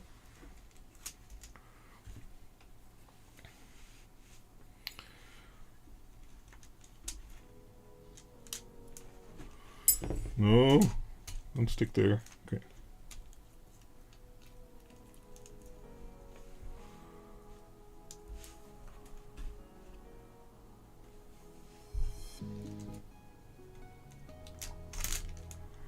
So the Kapton tape is basically to protect everything else from the heat.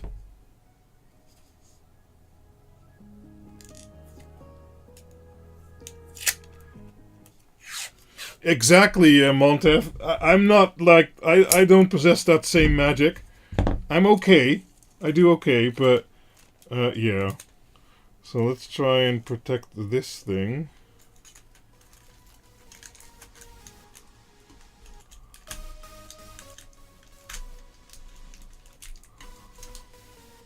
Somewhat like that. Let's see, let's protect the other socket too. Because we're going to have to blast it with a lot of heat. And if there's anything plastic nearby, yeah, that's not going to have a great time. Oh.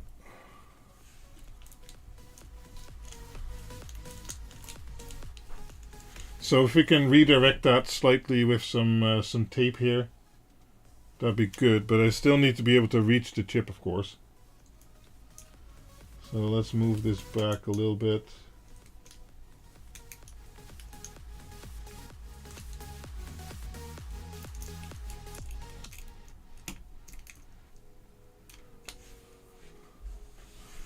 No, those should stay in place as long as we don't knock them. I'm not too afraid that they're going to blow away. I need to reattach this guy. Yeah. Yeah, that's better. I don't care about those resistors and inductors and stuff like that. That's fine. Maybe this guy also has plastic in there. It has a metal shield, so I'm not too worried about it, but let's see if we can get a little tape around it.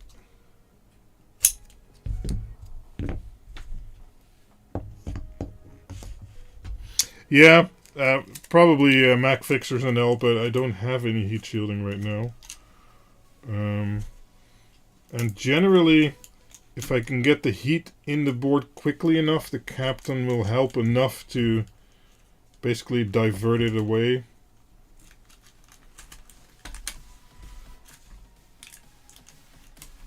That's not a great job. Okay. Somewhat-ish. Let me try and get one more tapey in there. I could add low melt solder, that is true.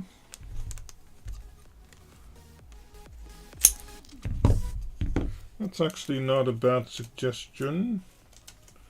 I should have some, either in paste form or in solid. Yeah. Damn it. Okay, hold on.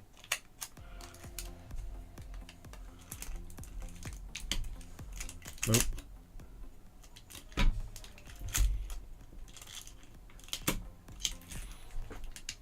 Okay, fine. That'll do. At least everything has a little bit of protection around there. Do we want to do low melt solder? I guess we could try with the iron to see if it melts easily or not.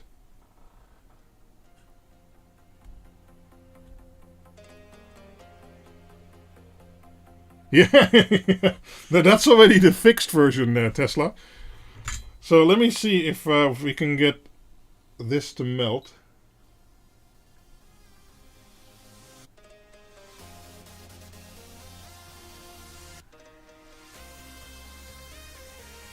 It seems this melts pretty easily.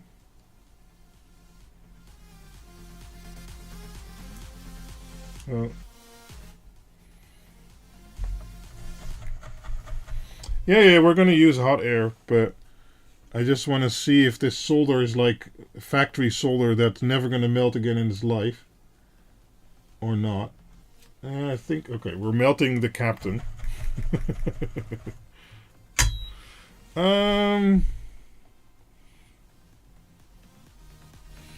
Yeah, let's see. Okay, I have a fair...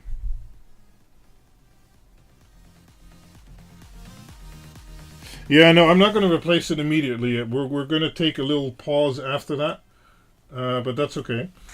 Let me get everything situated here.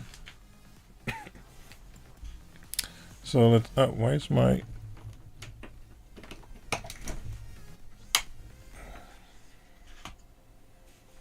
It's a Juniper EX2300-C. So I need to figure out how I can best get at it. I don't think it's a problem if we blast the heat to this side. Oh, damn it. To this side. This stupid tape doesn't want to stay. Okay. So then I can pick it up with this arm. Yeah, so we're going to blast the heat into it like that. I think that's the least chance of melting something. And then we're going to see. Man, my desk is a cable mess right now. So let's set it to 400. Because we don't really want to heat up the whole board. We just want to heat up the joints. And then set airspeed to like 60. Let's move the soldering iron out of the way. This out of the way. Let's see if we can get it done without melting the whole board. And if not, we can add some low melt solder. I need to move the microphone for this. My desk is too full. I don't want to remove the screws. Yeah, we can add some flux. That can help. Let me get some nano flux. Do I have some? Oh no, I have that over here, I think. Oh, I have some stereo. Okay.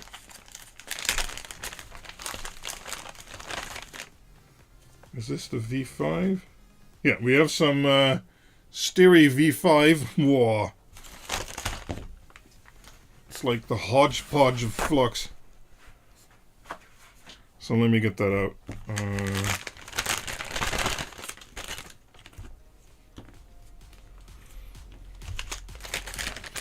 It's gonna smell nice and sweet in here because that flux smells really funky. Let me turn on the suction.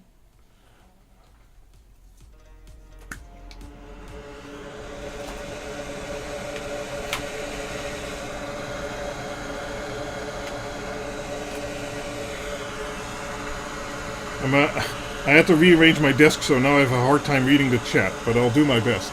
Ow.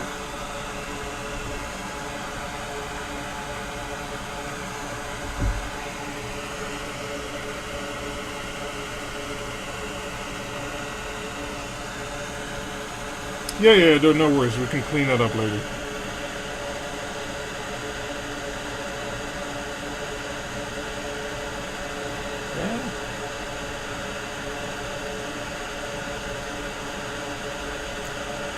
Okay.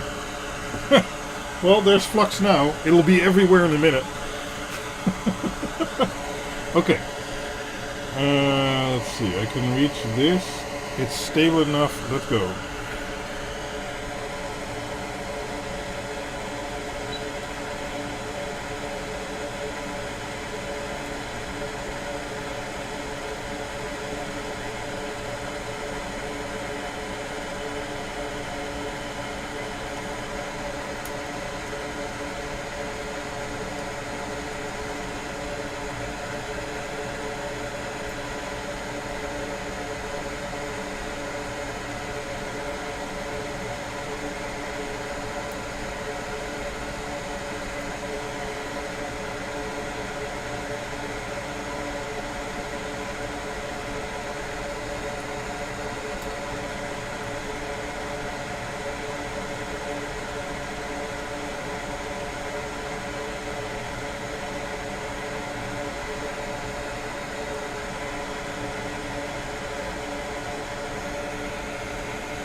Okay.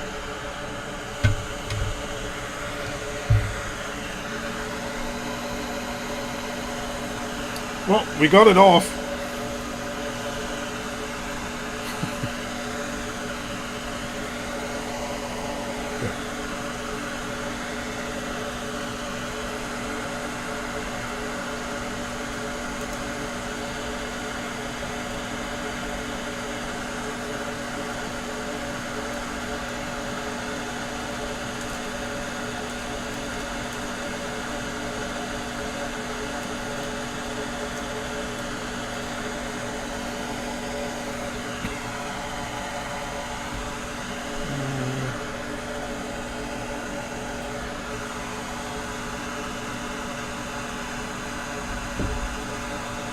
Sorry for all the noise.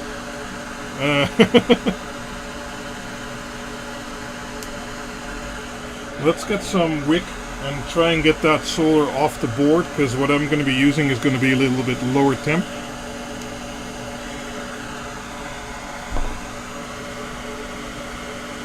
So let's try and get whatever this is sucked up.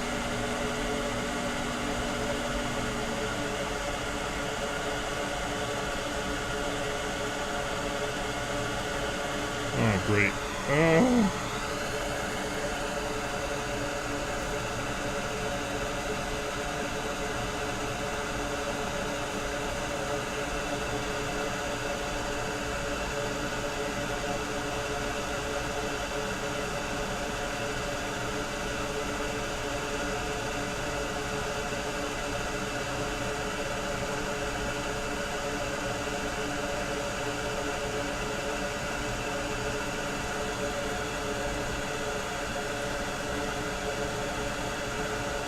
I always manage to solder my wick to the board.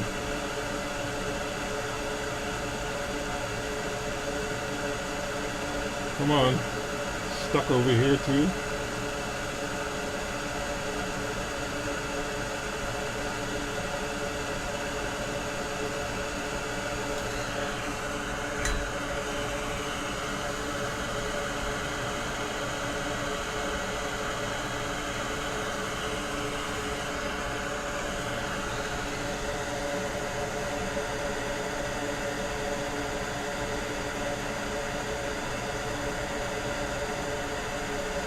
What are you stuck on?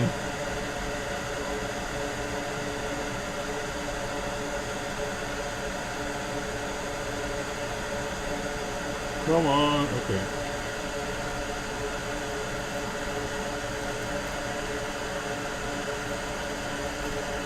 There. Wow.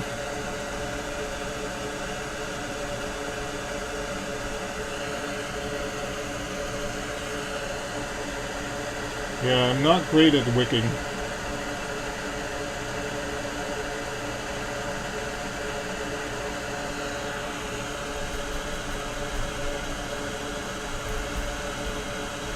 A new piece? No, I just cut it off the roll. What are you talking about?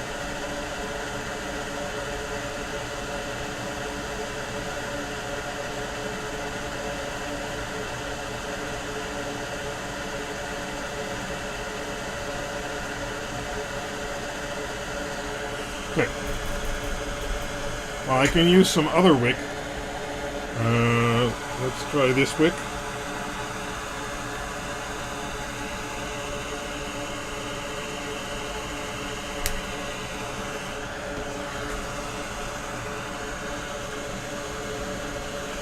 Might be too big. Okay.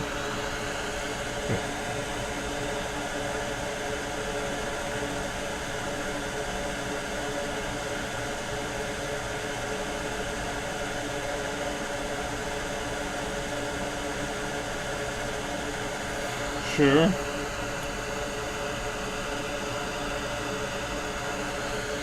Still got stuck.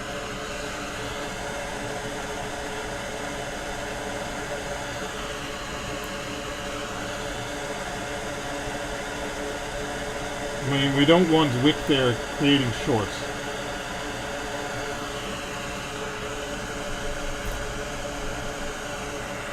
Okay.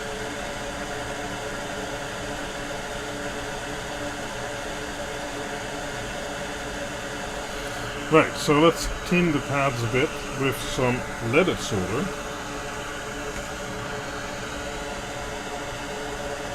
And I guess I should add more flux.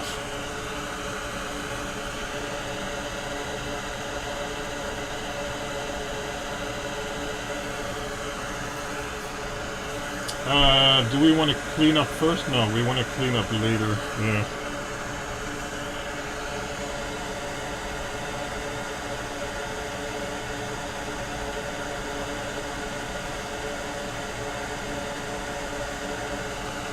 Oh, now there's a blob there.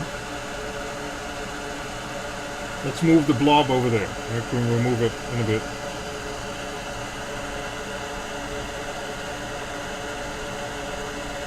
Okay.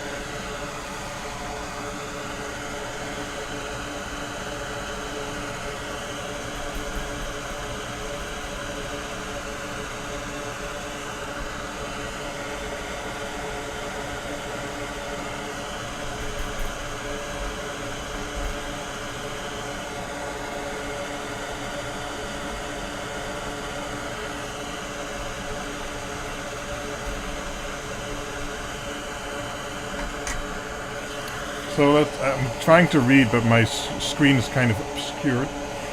Longer piece from fraying so badly. Oh, okay. Okay, I'll try that next time. I mean, I don't feel like we have to fix these joints. These joints are fine. Nothing's touching here, right? So I'm just gonna leave those joints like that. These now look nice and shiny. So they should be ready to accept the new chip. We remember the orientation somewhat. Let's get it over here. Okay, so I put the chip over here in the right orientation. So we're gonna blast it with heat until those pads melt.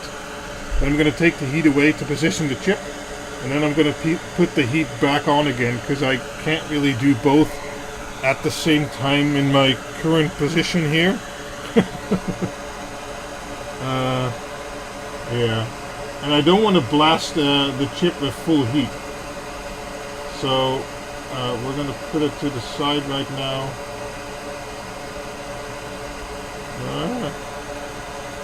Yeah. Okay. Let's go.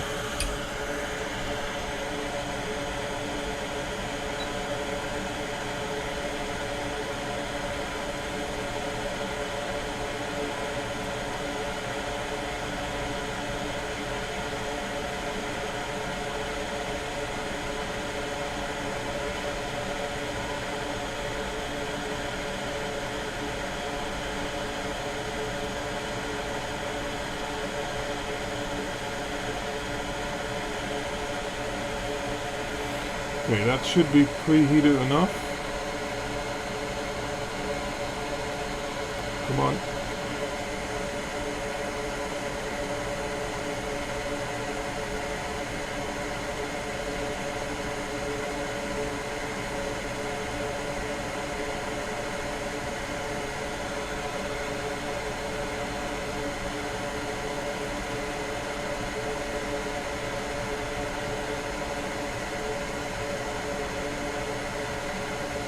We're one off.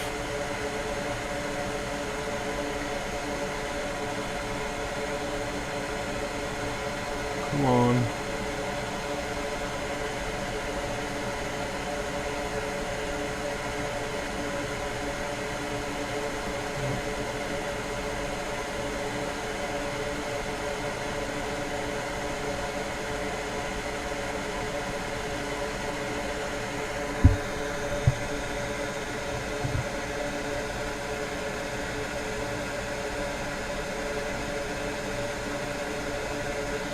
Okay. Let me turn this off for a minute. Wow, that thing makes a lot of noise. Okay, so let's examine our handiwork here.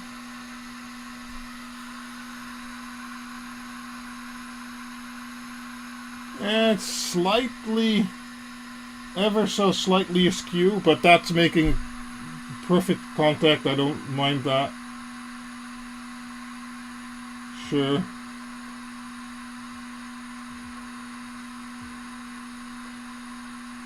Yeah, it's slightly crooked. Ever so slightly. But, oh, okay. I don't imagine that'll, you know, as long as it's making good contact, I don't mind that.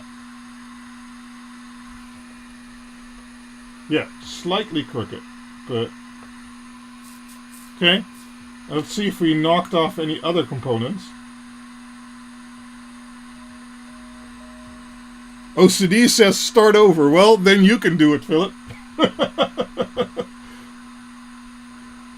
I don't think we knocked off any components. This all looks fine. Yeah, and I pressed down on it while it was cooling, so I'm pretty sure it's made good bonds. I could go over it with the iron again, but I don't think that's needed.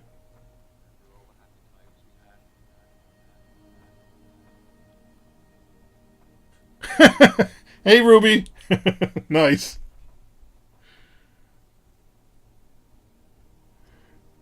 Yeah. Yeah, I'm happy. No, okay, I'm not happy with that, but it's good enough.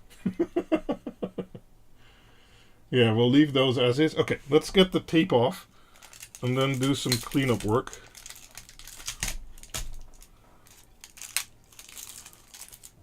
It's not upside down, Tesla. I checked.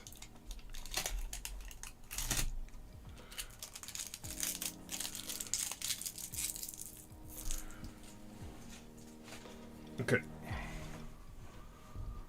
Where are we? No. Yeah.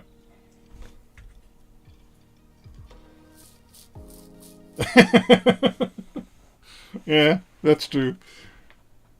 Yeah, no, even if you look at it like from this distance, you wouldn't even notice anymore. So, as long as all the legs are making good contact, and I think they are, I don't think it's a problem.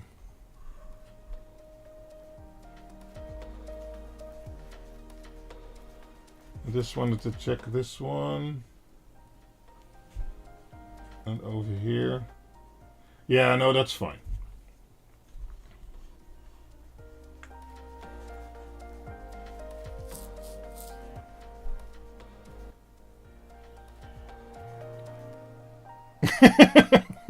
That's right, lack of faith. Faith 50. Okay, I don't know. Let's do a little bit of cleanup. I have some sponges here and I can get some IPA. Although I've noticed the Steary doesn't really dissolve well in IPA. I have some, special flux cleaner, but I haven't used it before, so I don't know if that's going to do anything bad. So we'll try some IPA and wipe it down, and yeah. Hold on. I bought a too large container of IPA. Ugh. So this is the container of IPA. But anyway. Oh, 70%. No, this is a 90 something, whatever. 99.8. Pretty good. So we have some wipes. Let's see here. I bought the ever, the non-focusing Kim-Tech wipes. So we have those. And I have, which I like using better, some nano cube sponges. So we're going to start with the sponges.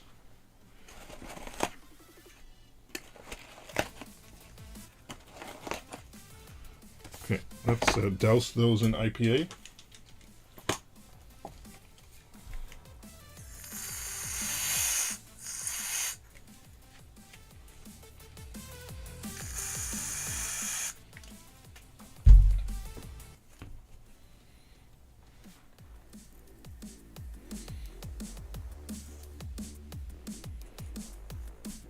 No.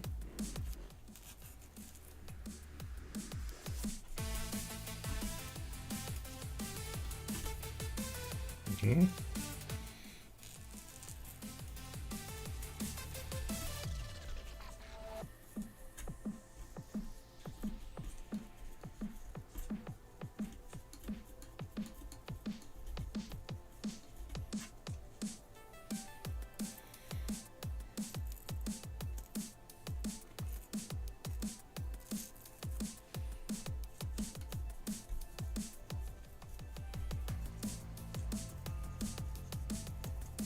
get that nasty flux off there.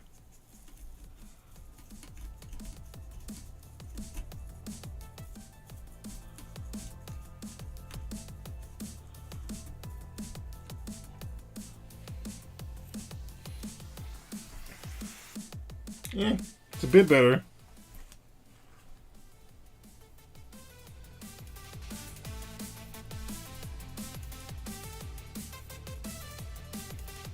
Yeah, I believe that's this one. Yeah, you even got me the right chip and everything. So I just replaced this chip. It looked like these resistors were already replaced, but I fixed the joints. Let me give it a try with some wipes, because I don't know with those sponges. Yeah, problem with water stuff is that you're going to leave a lot of other stuff behind too. So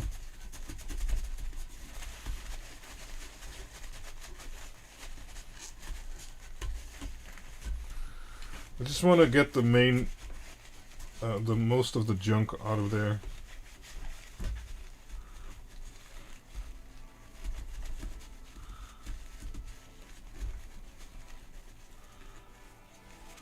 Let's see. Yeah, that looks better. Okay, we can try the sponges with to get that gunk out of there. I think that'll work. Yeah, I need to get a brush. Don't have one handy right now. But let's try this.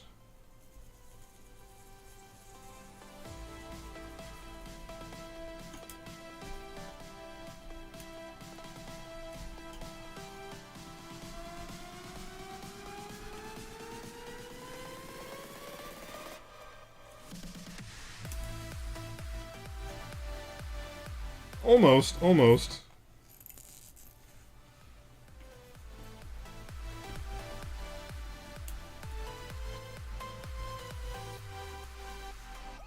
I mean, there's flux here too. I didn't even go here. So that might be factory flux. Probably. Yeah, so now my joints are cleaner than the factory? What? Or was there other gunk here?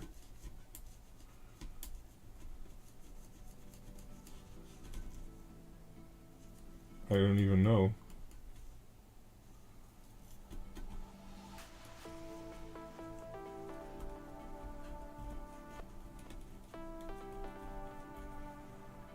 Yeah, I don't know. That's not my flux. Is there just more flux on the board? Could be. Where did that come from?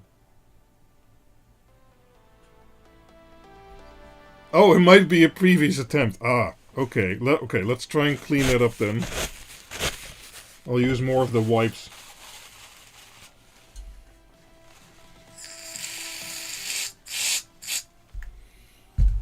Okay. I'm going to jam this in there.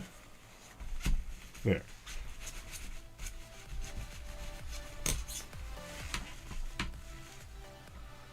Yeah, it's very hard to get to.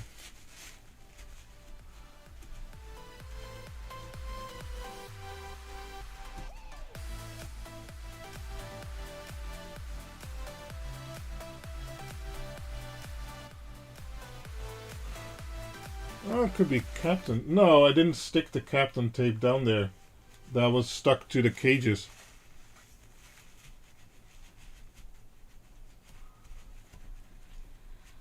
No, I think this might have been from that previous attempt. I don't know what kind of flux that is, but I wouldn't use it again for soldering.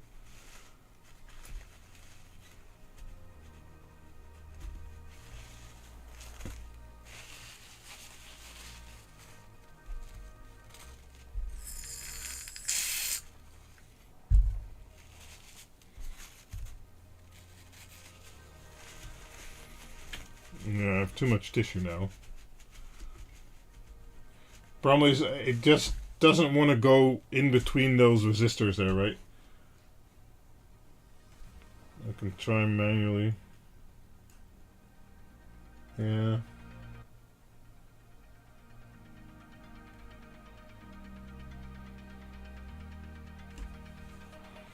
Okay, we can pick it clean a little bit.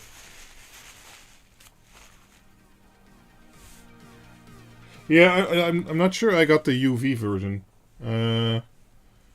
This is the TF.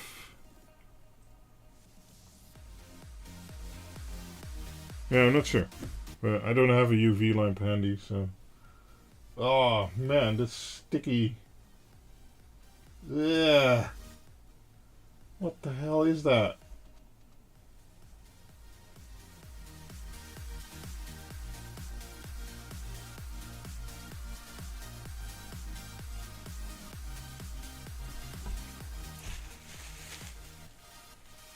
Oh, okay. I before they had UV and non-UV versions, so I wasn't sure. Spray some IPA in the board. Yeah, we can try. It'll go away. There. Lots of IPA. Okay, let's get some sponges.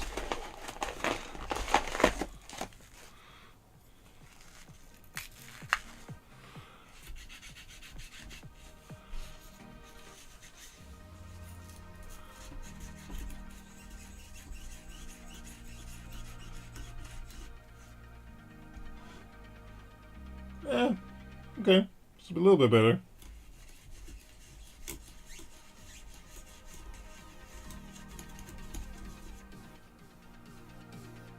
Sure.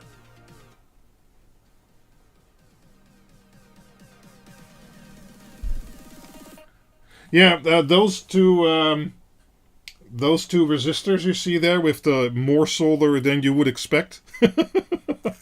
Those are my fixes of whatever someone did before. Because I don't know what they used, but it wasn't suitable for what they tried to do with it.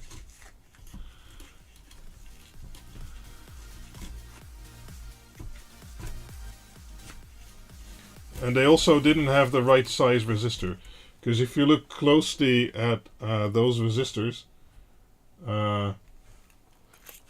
so this one and this one is a different size than these. That's okay, I guess, and they're a slightly different value, but I'm going to assume that's okay. I don't know, because I don't know what value they were. Only at a soldering iron bit layer, yeah. Yeah, I think it's clean enough. It's better than it was, especially over here. And this looks pretty clean. So. No. I'm gonna assume those are right. Yeah, I don't know.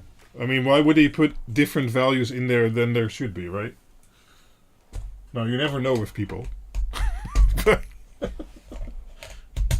If you can do it in like 1 or 2 minutes, Ruby, then I'll wait.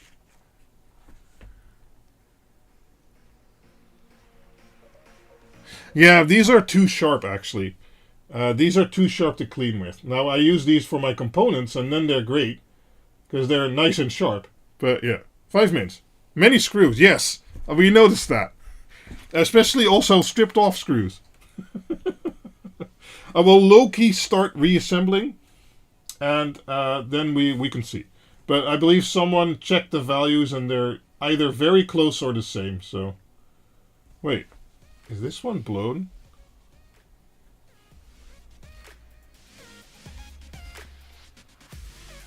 Is that a hole?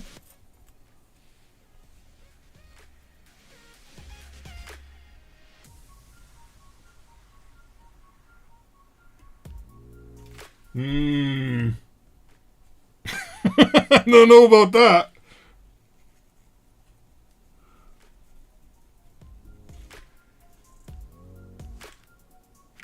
Yeah, that's coming off. let's take that off. Okay.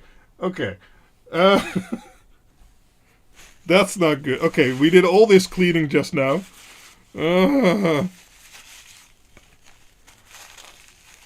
Sus. Yes, it's very sus. Okay, let me make some room here. Oh no, I'm squeezing IPA out. Okay. Let's try and get that off with the iron.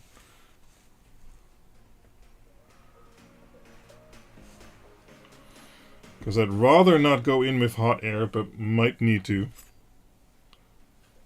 Grabbed its brother, SW230. Sure, if it has the same chip, the resistors are in line, so they're likely the same. And I think, looking at this, so this goes into this pin, this goes into this pin, this pin, this pin, and they're all connected in parallel to here. So I think these are just pull up and pull down resistors. Mostly pull down because they're probably going to a ground plane. You know, the value isn't too important. But a blown resistor, on the other hand, how are the others? Are they also... No, the others look fine. This one, I don't know. Good.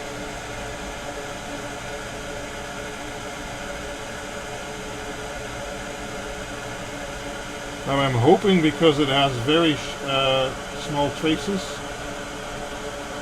I'll be able to shove it off, basically.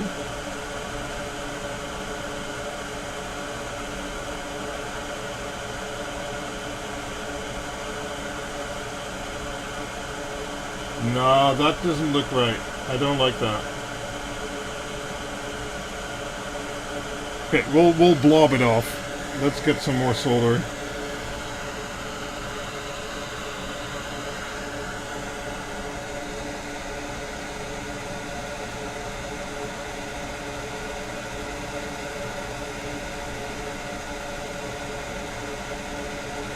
Come on. Oh.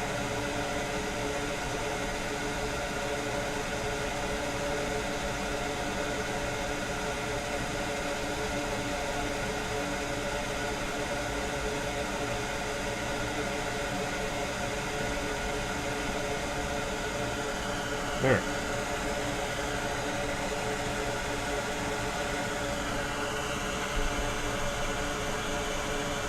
Yeah, it's connected to the ground plane.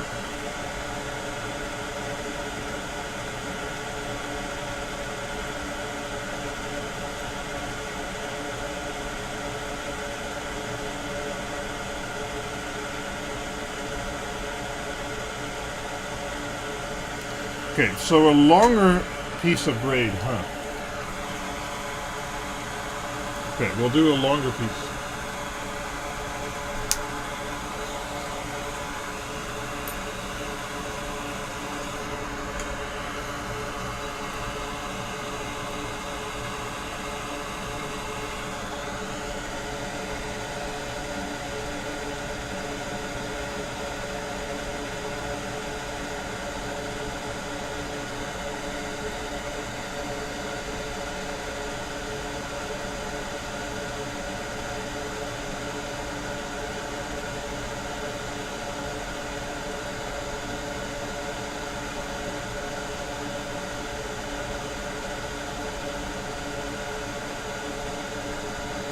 Okay.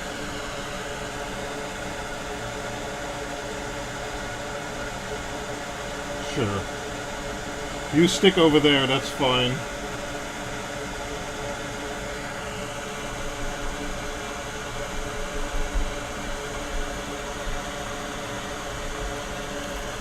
Yeah, the bottom, so the fully the bottom and around the edge. Yeah.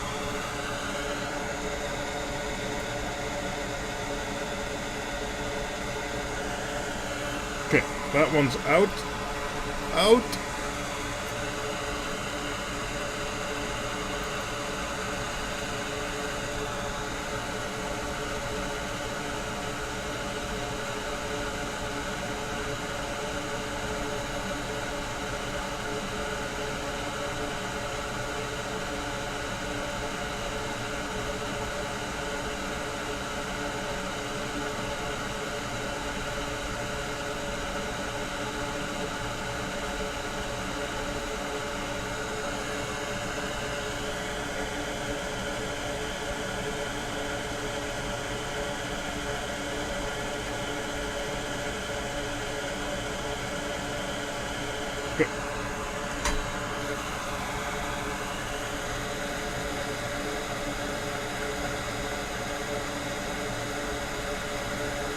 Yeah, maybe a different tip. I don't know. Let's see what kind of resistor this is. This is no, it's not an 0402. Okay, you can see that. Those are way too small.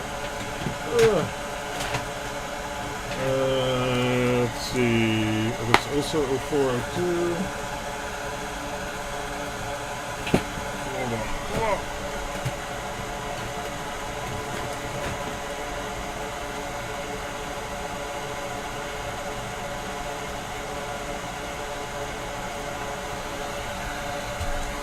So it's a 1K, I think. Is it this size?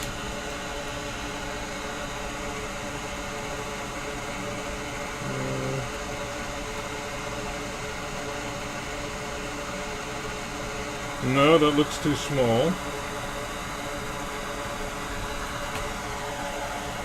Yeah, that was an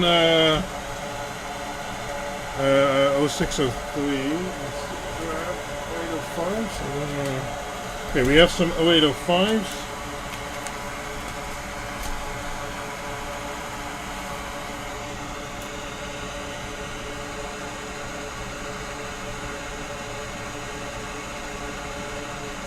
Yeah, that looks right. But this is a 101, and mine are 102. Okay. Is a 101 a 10K? I never know those things. I always have to look it up. Well, what value is this? 103. Oh, no, wait. Yeah, no, okay. Is it a 100 ohm? 100 ohm, yeah. Yeah. Okay.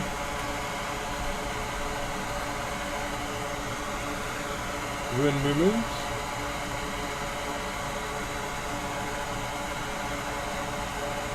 I guess we'll replace those others too, huh? Ruby, were you able to look up if those others also should be the same?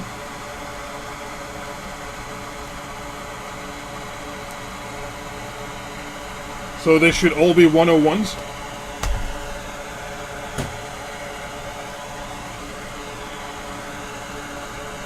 Yeah, exactly, Philip.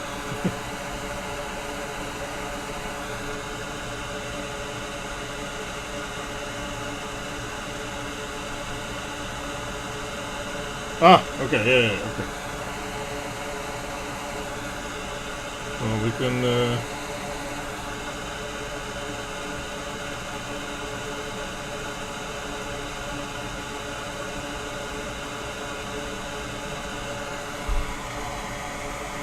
I have 3.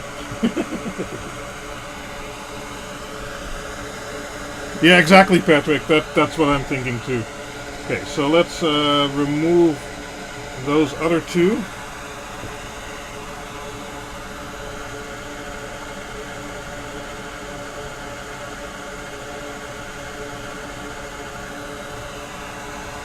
I mean, I'd rather not have to go back in here again, so better do it right the first time, I guess.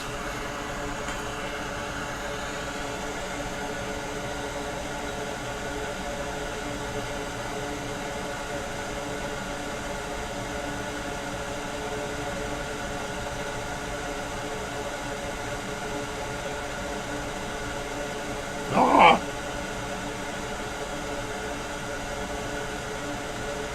What do you mean? Okay.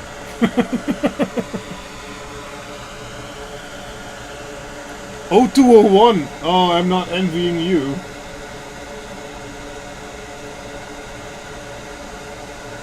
Sure, if you want to make a bridge there, I don't care. Let's do that. And this one.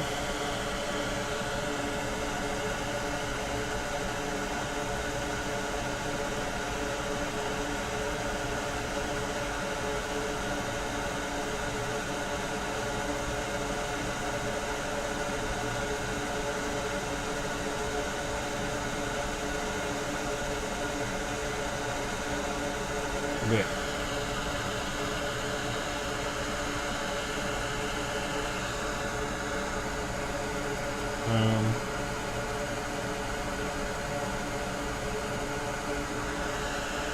Sure. You can bridge there too, I don't care.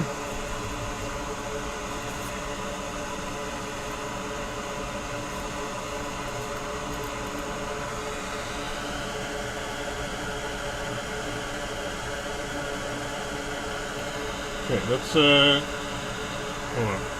I need to clean my tweezers.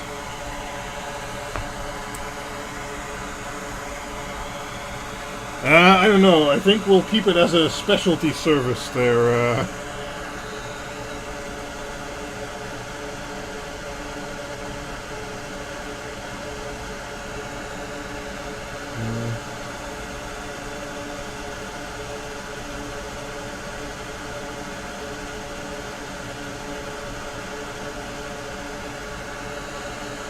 Sure. Let's clean that one up.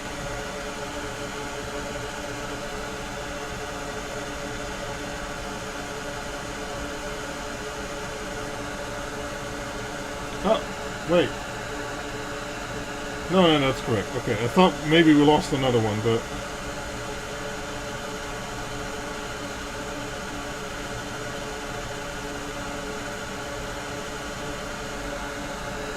Sure, that's clean enough.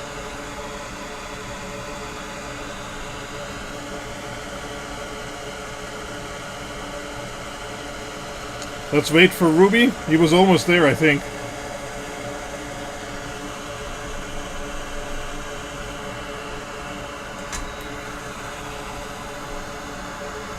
No, no, Montev, no. I'm not gonna turn them around.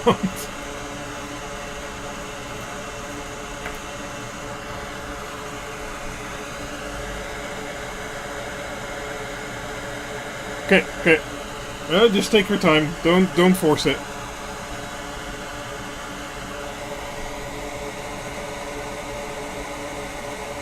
I guess I can already tin the single pads.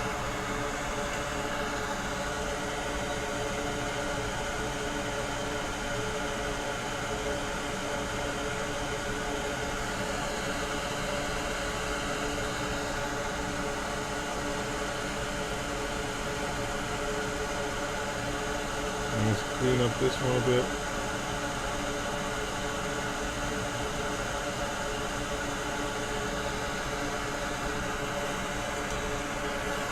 Loose amount of flux. Yeah, exactly.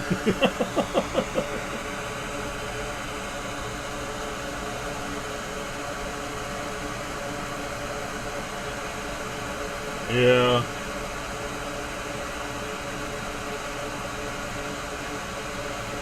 Case removed.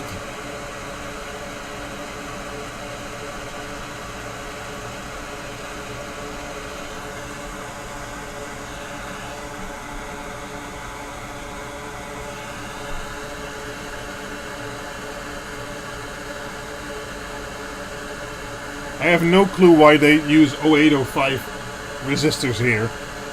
I mean, there's not a lot of current going through there. Well, at some point with the PUE thing it did. They're all 101. Nice. Okay, thank you. Now, to just OCD everyone, I'm going to solder them in random order. I'll make it 101.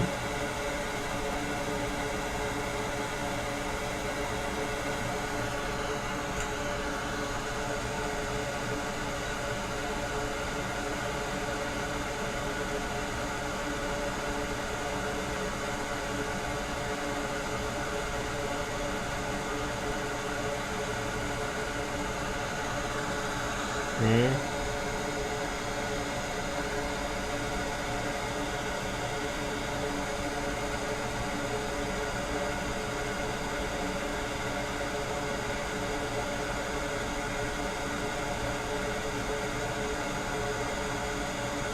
Should we solder this one upside down?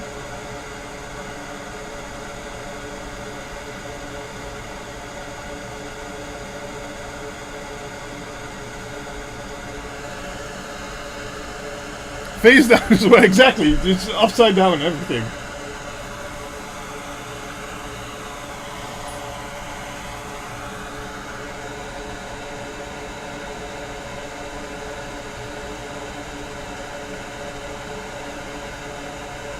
While we're at it, let's just, you know.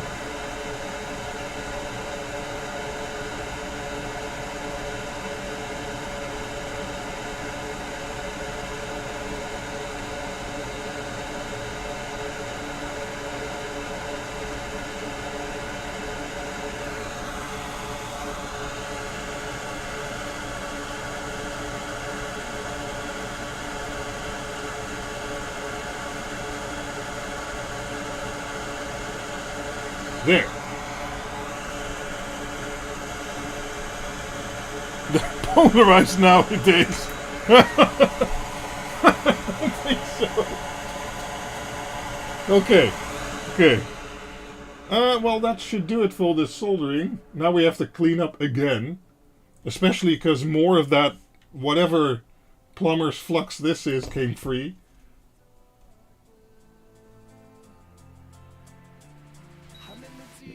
You turn them 90 degrees. What? No, that's not. Okay, but I should be able to do use some wipes and do it by hand. Let's see. Yeah, but it comes in a pressurized can. That's, you know, that's okay. Oh, we were gonna douse it on the board, right? There. Look at it go.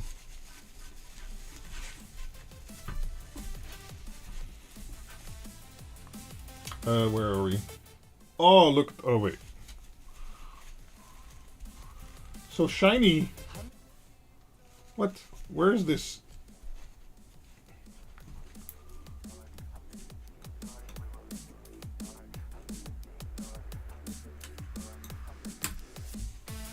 Nope. Still didn't get it. Let's use one more cube.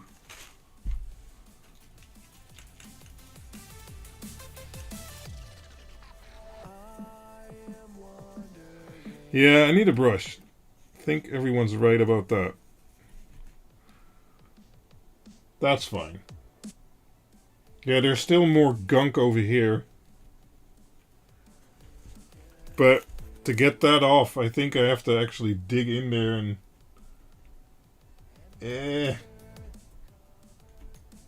Yeah.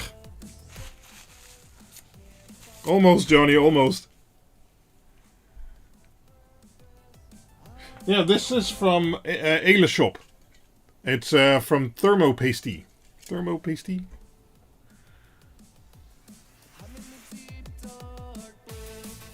Very high purity. Yeah, I've had cans like that for years. To just clean stuff. Okay. That looks okay to me.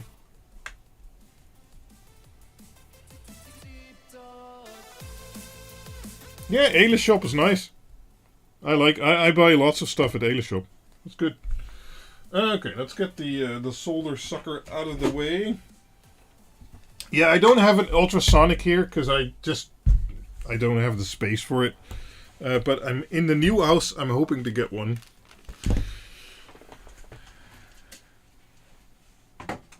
Okay. So let's start the reassembly. Let me first get all this crap off my desk because my desk is a bit full.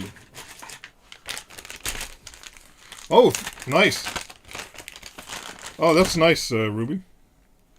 Yeah, I buy a lot of stuff there. I've been in contact with them before, also about the YouTube channel and things like that. So,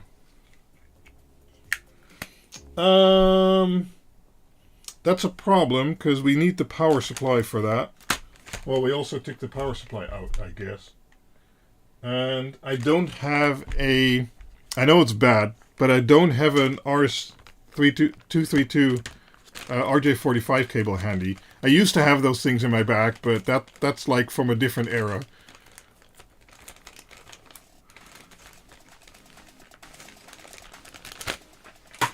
So, I mean, hardware-wise, I don't think there's much more we can do there.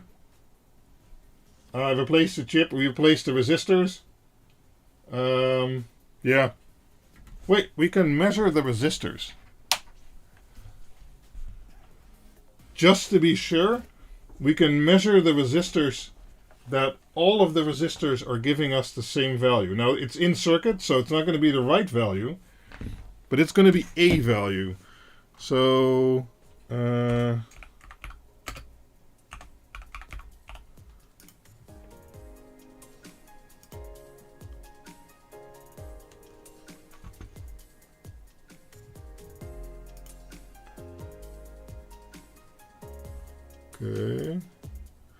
Where's my overlay? Oh, it's on the left nowadays. Okay. Let's go to 2-wire resistance. Overload! Oh no! Yeah, okay. Yeah, that's true. Oh wait, no, then I should have them the other way around. So let's see, this one, 100 ohms. 100 ohms. 98, okay. 100 or 98. Sure. 200. Oh, okay. Mine are better than the stock ones. So mine are like exactly 100, and a stock one is like 97, 98, 98.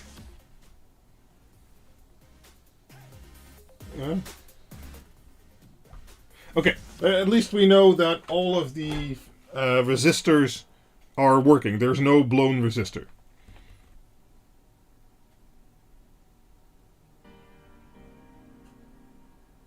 Yeah. Okay. Yeah, so I'm just going to reassemble it, and we can test it when once I bring it along sometime. Measure the one you took off. Oh, that's a good one. Where's that? Is it this one? I think I still have them.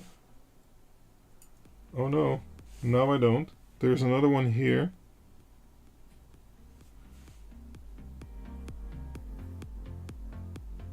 I don't. No, that's one of the ones that were a different value.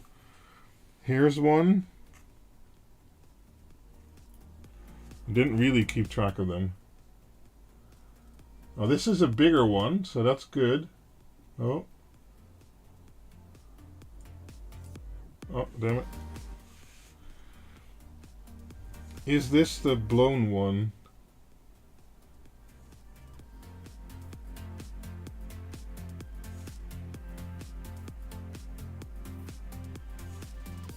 Oh, this was the top. Okay.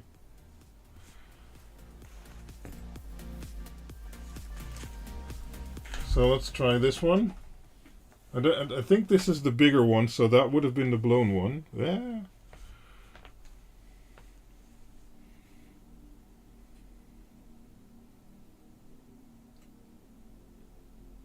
Okay, it said 100.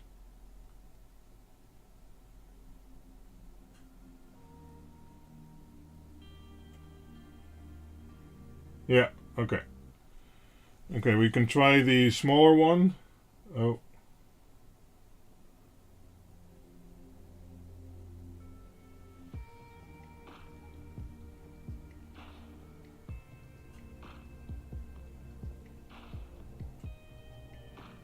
Oh. Those were wrong.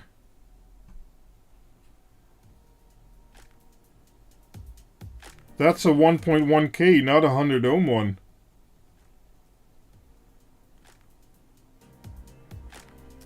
So it's good we replaced those. Those are fully wrong. Okay.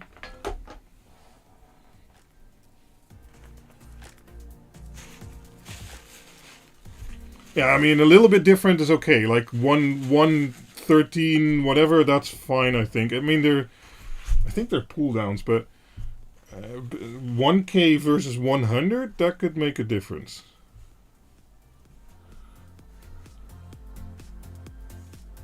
So it's good we did our extra due diligence and also replace those.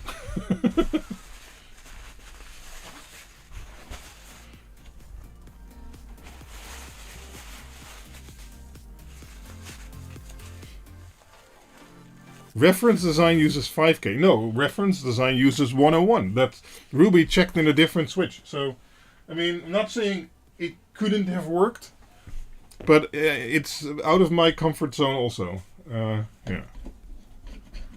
No, I think that's it. Thanks for checking.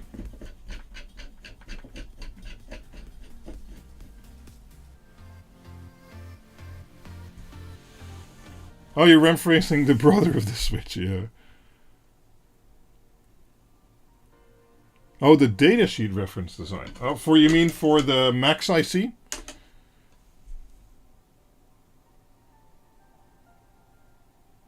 Yeah, okay. Right, so let's get the chassis. And this one goes in first. We need to put the RAM cooling back in place. Sorry, I'll switch on the camera. There. We need to put the RAM cooling back in place. Like that, I think. Let's hope that sticks enough. Let me press it on there a bit. There. Nice and greasy, sorry. Well, I IPA'd my hands, so it's not that greasy. Okay, so let's try and get this in there.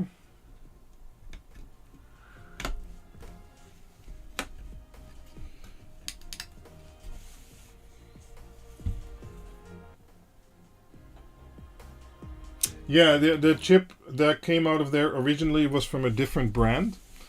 But as long as they're basically the same ID chip, I think that'll work. Right, so the product type is the same, so I'm not too worried about that.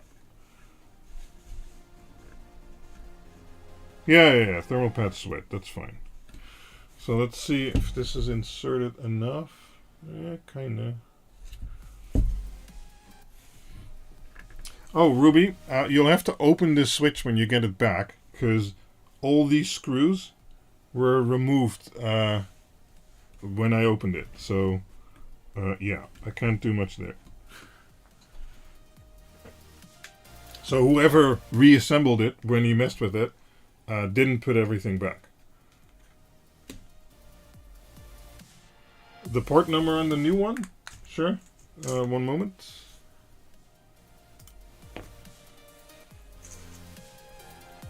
These are the new ones that went on. Let me angle the light. There. Max 3243 ECAI. And the other one was a Max 3243 EC. I believe EC, I just threw it away. No, this wasn't AliExpress. Wait, no, it is China Post. It might have been AliExpress. Let me try and hide the address. Hold on. Yeah. So it might have been AliExpress because it's from China Post. So, but I mean, again, as long as it's the same chip, the vendor, yeah, it's okay. I don't think that's a problem. Okay. Now we need to angle this thing back. Yeah, there's a pad there.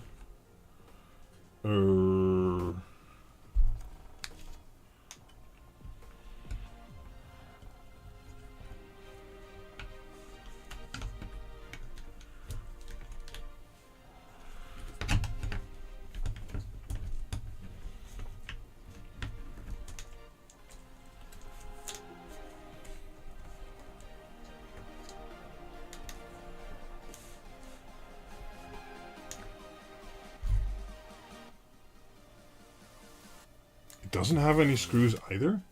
Wow. Well, it has two posts over here and over here to hold the power cable.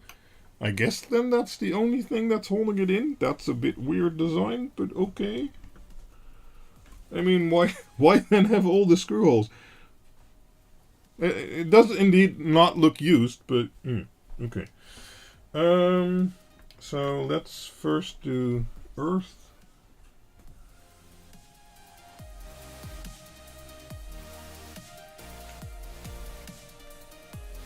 Why would you not use the screws? Odd.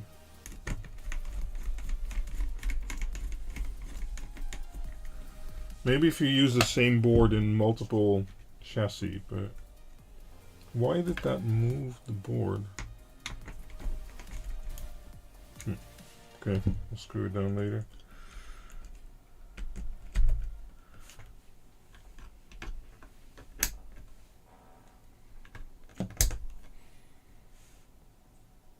Yeah, these two posts. Yeah, still, I don't know. Oh, okay, shouldn't have done that.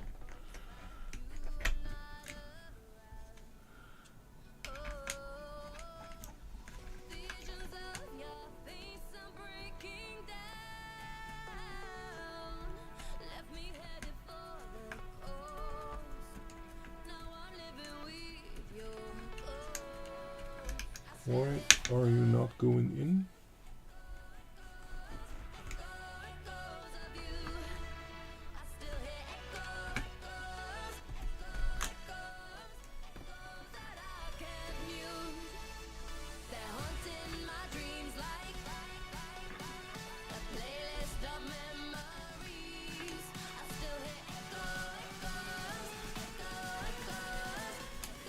Okay, can this one only go in here? Wow. Why? Alright.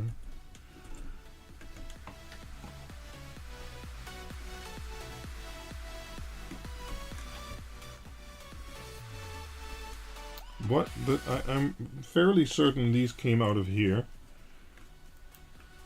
So why then can't I screw them in? Other way around?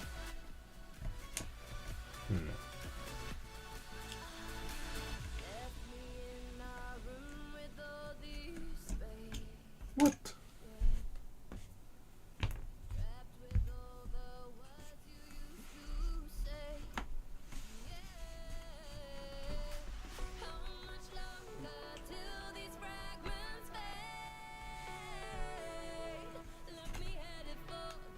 Nope.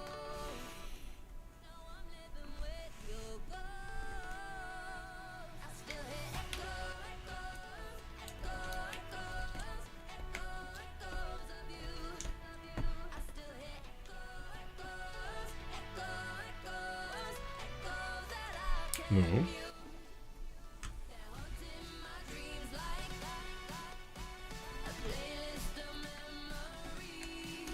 What the? Why? There's... I don't understand. There's nothing preventing me.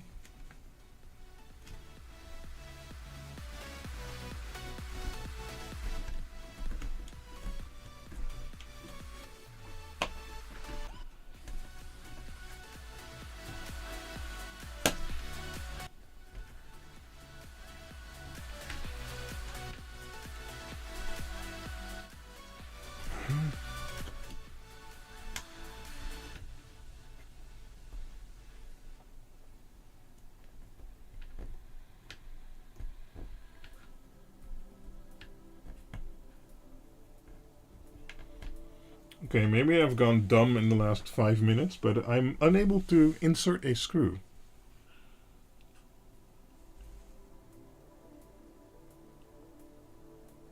I don't understand.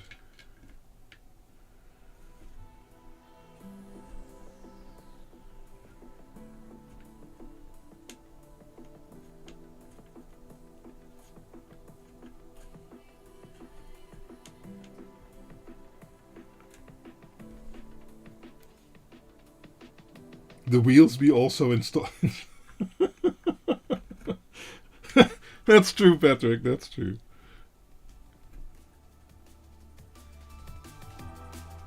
But these are just stupid normal standoffs. They're nothing special. Why? Why?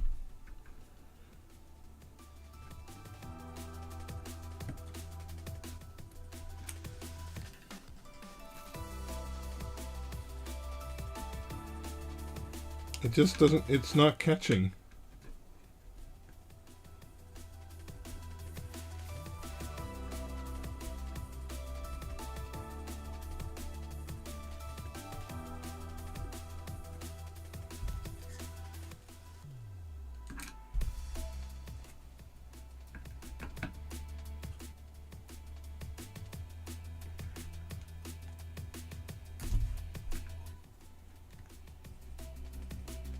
Two-day job, thanks Drastal.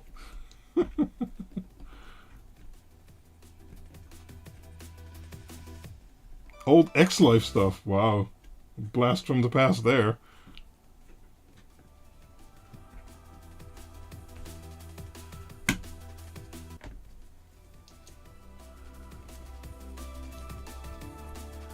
It just doesn't want to go. Okay. That's fine. We'll just deliver it back with even less screws. No. I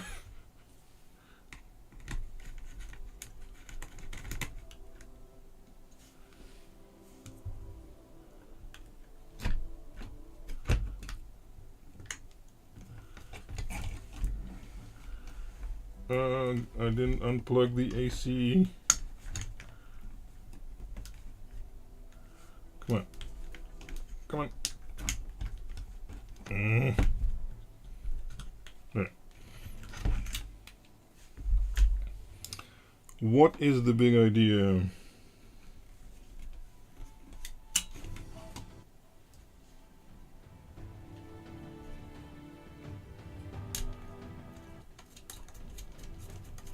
Okay, so that was easy.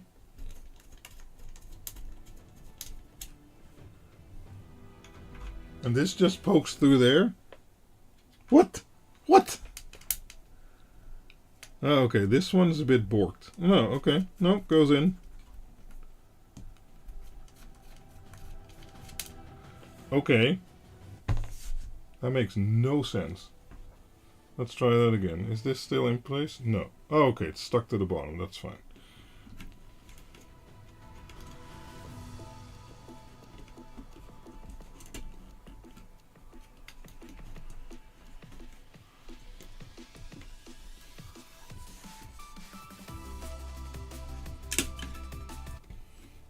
What am I stuck on?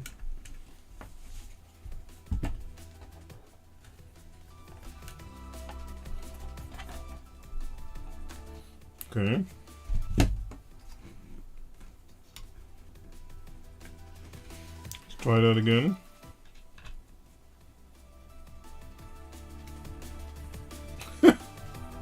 How is that even possible?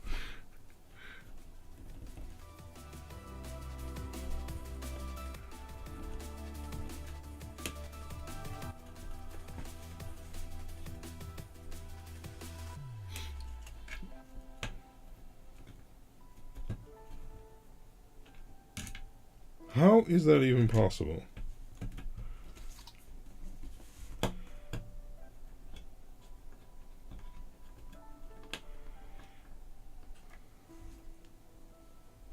Now it's crooked. Okay. So if it's crooked, I guess it needs more.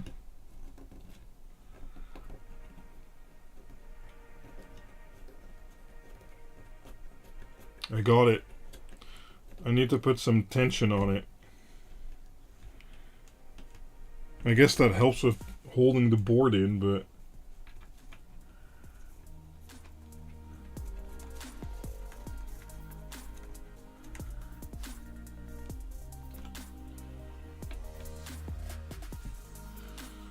okay.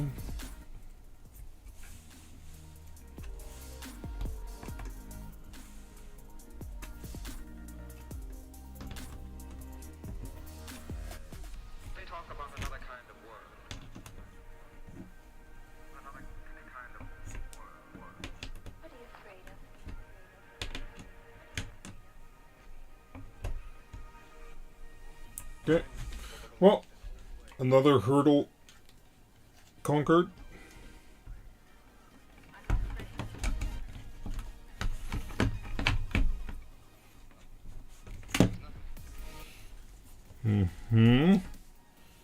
Okay, so now we can plug this in.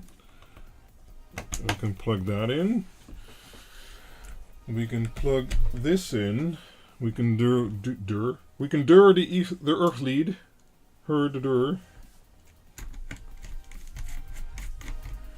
Okay, so now we can do the power supply.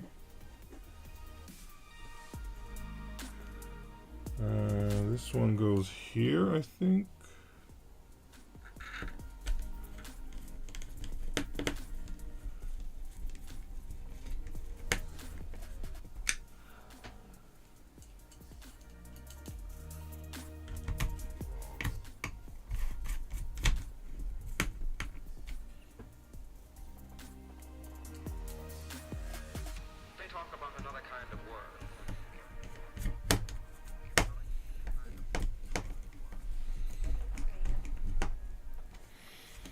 I want some music.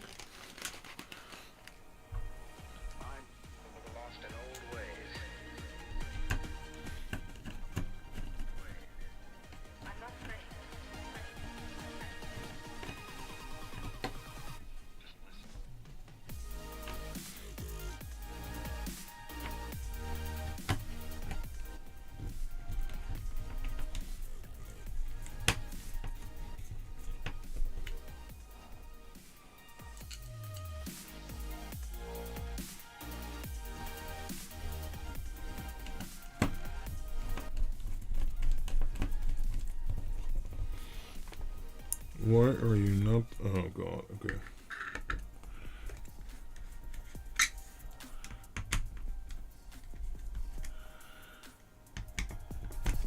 Should know better. All of them can go in and then one can't.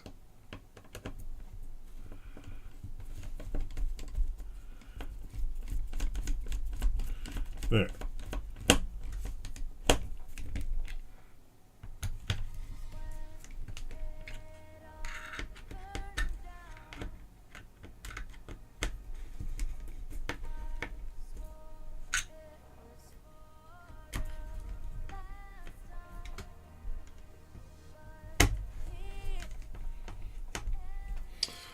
Okay, we can screw these down.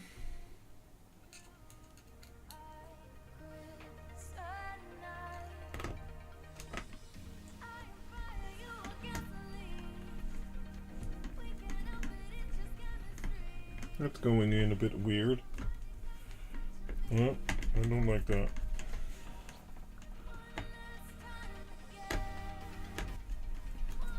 That's better.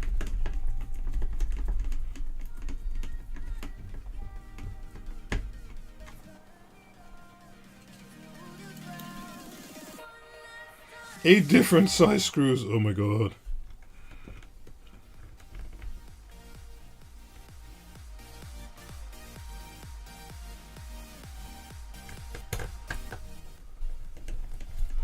Yeah, I'm glad I designed my own products, because then I can decide what type screw I want to use and just use it everywhere. Well, no. I also make differentiations, yes. But then generally with good reason. Sometimes you don't want the screws to be the same, so.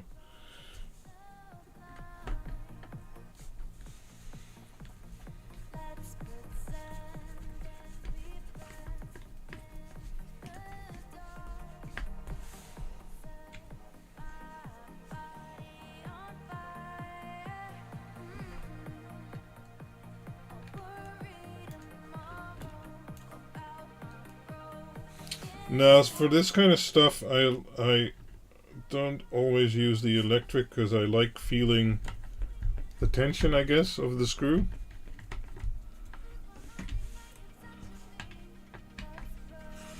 Okay. I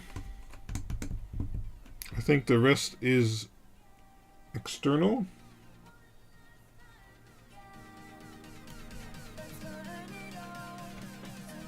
There's this giant pad here. Oh, that's for the power supply. Okay. Okay, still fits together. That's always good. Long ones go here.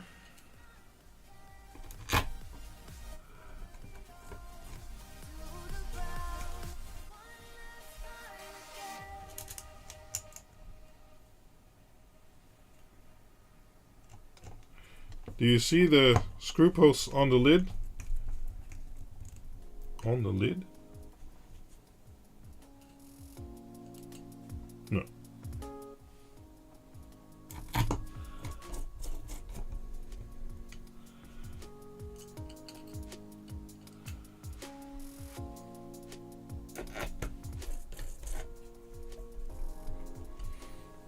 Okay. And then we have these broken off screws still, but those are just broken off. We thought they were some kind of security blah blah blah. Yeah, no. Oh. Did the cage get damaged, or was it already damaged?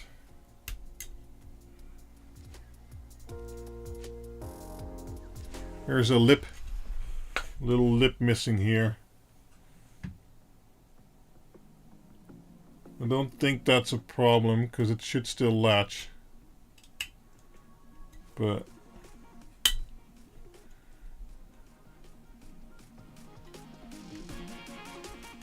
yeah, probably. I don't think this part missing is that big of a problem. It should still latch in, so yeah. Okay.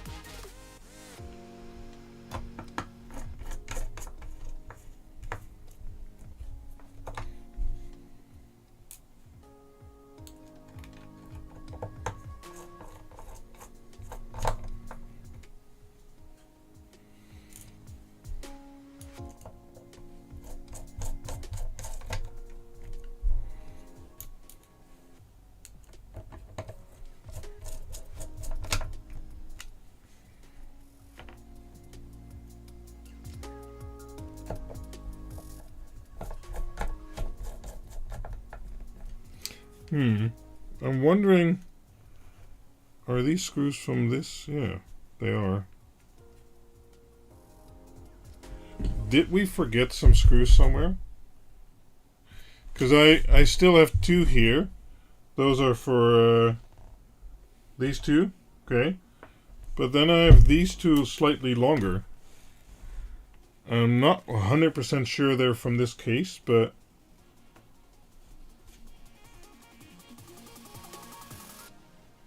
no, these are the long ones. Those I got, and I also screwed in the heatsink. Oh right, these. Okay, yeah. Okay, yeah. Thank you.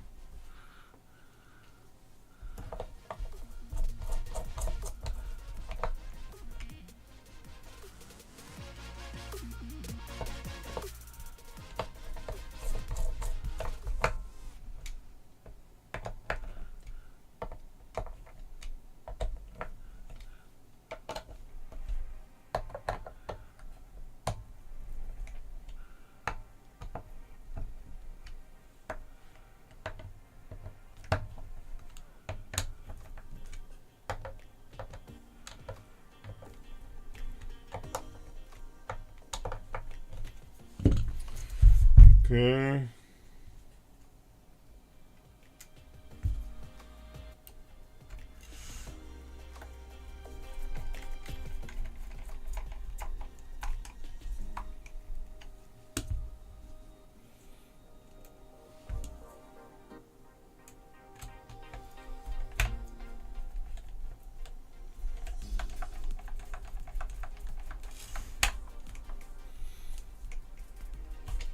Okay. Yeah, you have some missing bumpers, but I mean, I think most of them have some now. Oh, this is a bottom one. Yeah, we have one bottom bumper. And let's put it over here, because, you know. Okay. Let's power it on, see what it does. Let's see if it explodes. Yeah, looks good to me.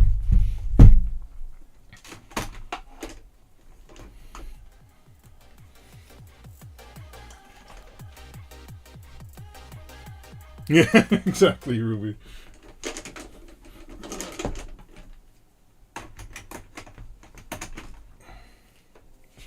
Oh, we can measure the power. Hold on, where is it? This one. There we go.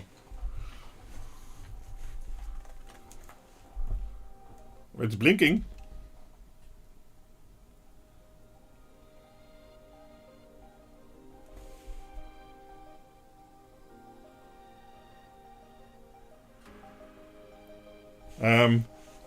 New ones cost money, Drastal. If you were willing to sponsor them, I bet they'd accept. But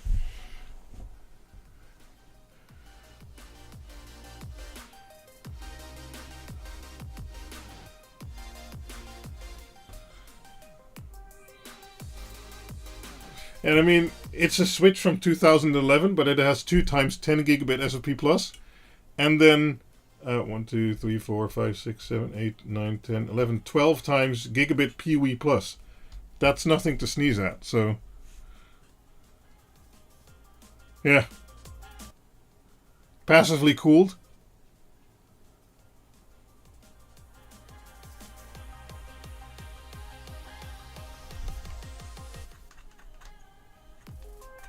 Could use a cleaning.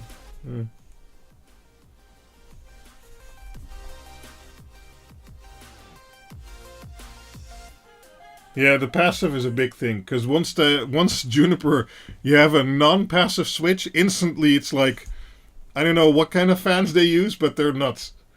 Like, it's either quiet or very loud.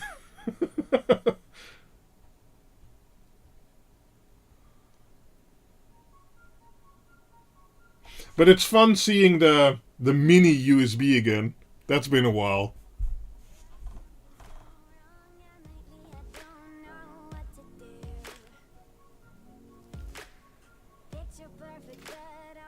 Oh, it does? Okay.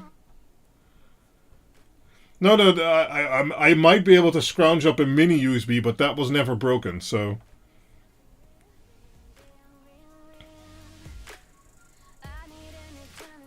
And if it didn't fix it, what are we gonna do? Put another one in there? I don't know. We'll just we'll check it when we bring it back. That's fine.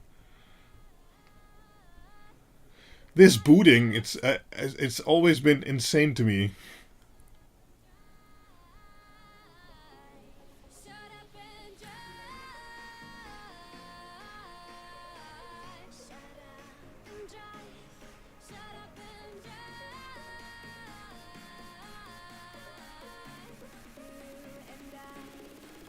Yeah, I know, Philip, I know. Yeah, my MikroTik boots in maybe 10 seconds.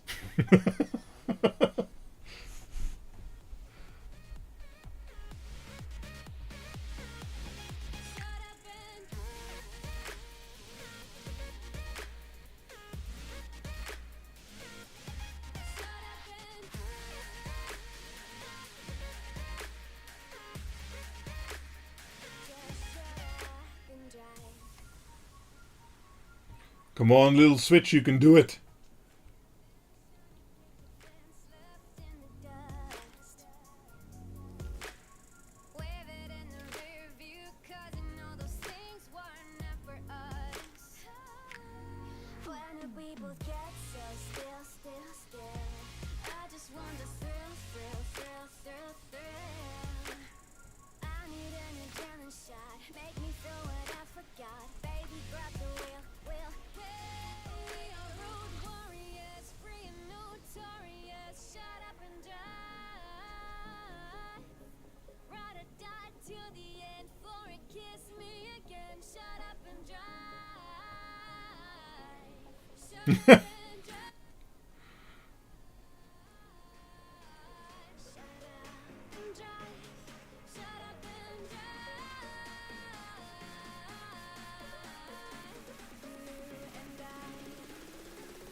Yeah, it's insane how long these take to boot.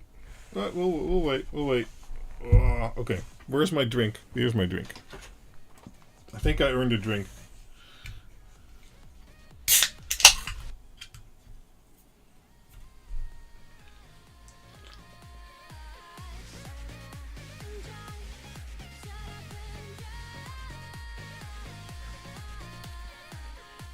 $15. We've already been going for 3 hours and 15 minutes.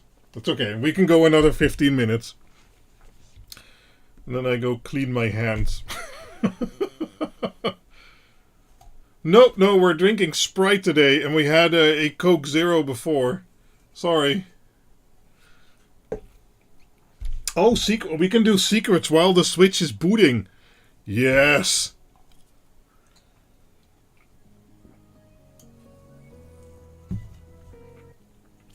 Let me see if I can put it somewhere. Where did the ICs go? Oh, okay.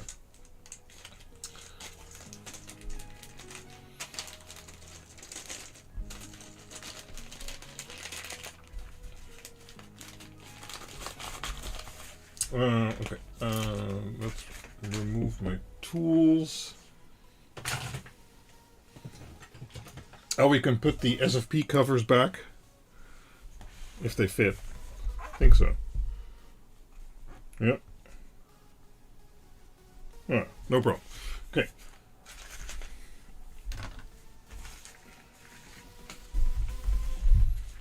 While that's booting, we can take a look at some secrets. I promised you... wait, where is it? Oh, yeah. Promised you 2 secrets. Sorry, I need to clean up a little bit. You have to take care of your tools, right? These are my good tweezers.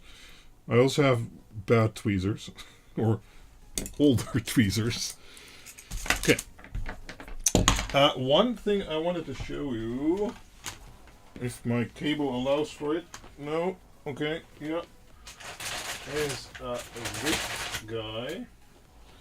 And we need to do some surgery on that. So this is a new version of the Dig Octa brainboard. But it has a special trick, because next to expansion boards on the bottom, as we're used to with power boards, this one now also has an expansion board on the top. And that is mostly for future functionality, let's call it. But we can take this board off. And as you can see, it has a connector on the back, and the new brainboard has a connector over here, which that hooks into. And on this board, this is a renewed version of the ESP32 board. It gets new DC-DC circuit. Sorry. It gets new level shifter output stages, the ones from the DIC Next. So it has over voltage protection, ESD protection, everything built in. It has another expansion port. The relay port, I2C port, is changed somewhat. Mostly the functionality is still the same, except for instance for this expansion port. And so what that allows is for top boards that have different functions. Now this board will be an extra 8 outputs. So you have 8 outputs over here. And then this will basically mirror those outputs. And that's done the proper way. So all the signals from the ESP now go into a buffer chip, which divides or doubles the signal to go out of the local ports on the brainboard itself, but then also doubles it for a potential top board.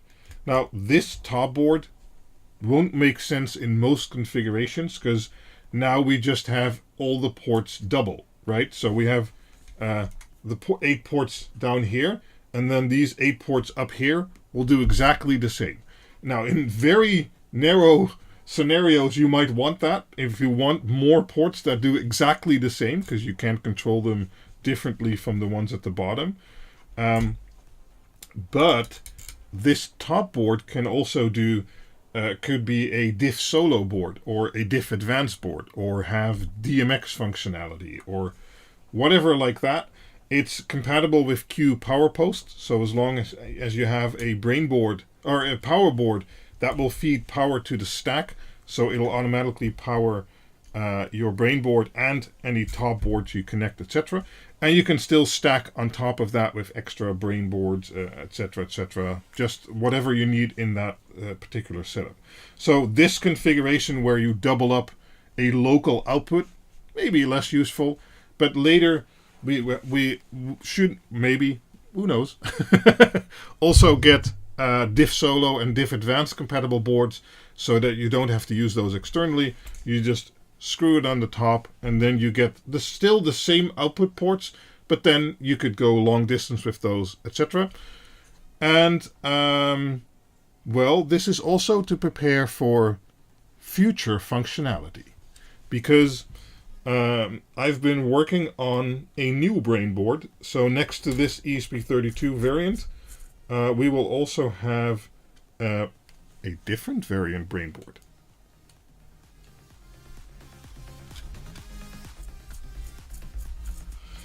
Yeah, so I'm trying to make a brain board that has a lot more power on there. Okay, I'll tell you. I've been working on a brain board with an ESP32 P4. And then this expansion, that will also have... Oh, the watts are climbing! Yes! So that will also have 8 local ports, so it'll be a P4 in exactly the normal brain board format. But then, if you put this expansion board on top, you'll be able to expand that from 8 local ports to 16 local ports. Or remote ports, etc., etc., again with those same expansion top boards that fall into diff solo or diff advanced line, or even maybe DMX and things like that. So yeah, new brain board is coming at some point, together with the new Dig Uno and Dig Quad, which are all upgraded in a few regards. And I thought this was a very neat idea to, be able to stack on more ports, especially if there's a more powerful brain board in the future, or diff power. But diff power would go on the bottom, Philip. So that would be a board that does something with power, and those go on the bottom, not on the top, right? Because those would also need a power supply, etc. And these can all be fed using Q power post. Yeah. So that is one secret. The second secret is partially linked to that, but we know the diff solo. Hold on. There. We know the diff solo sender and receiver. We've had those for I think 1.5 years now, 2 years. I'm not quite sure, like that. And then you can have a UTP cable between there to bridge signals for long distances, but they've had some limitations. This one was only 5 to 12 volt, etc. So I've been working on a new version where no, other way around. The sender board grows a little bit, but that now has a full buck converter on there, so that can now do 5 to 24 volt. And this one can now do 5 to 48 volt, and there's some improvements in there in regards to the signal immunity. You can now use shielded cable if you want to. It's not mandatory. Still have replaceable fuse, etc., etc. Yeah, so basically some nice upgrades for the diff solo. It's a bit hard to explain technically what's improved, but there's a few improvements in there which will make it work even better than it did before. And the nice thing is, this also works fine. Or, this also works fine. So, V1 will be fully compatible with V2 in either, in whatever mix you want to mix it. Right? You can have all V2s. You can have a V2 sender but a V1 receiver, or you can have a V1 sender but then a V2 receiver. Some of the new features like shielded cable, I mean, yeah, that's not going to work. But at least it'll be fully compatible pinout wise, and I've already done all the testing signal wise, etc. Even though we use a new IC and stuff like that, that's still all compatible, so you don't have to replace anything. Yeah, it all works together.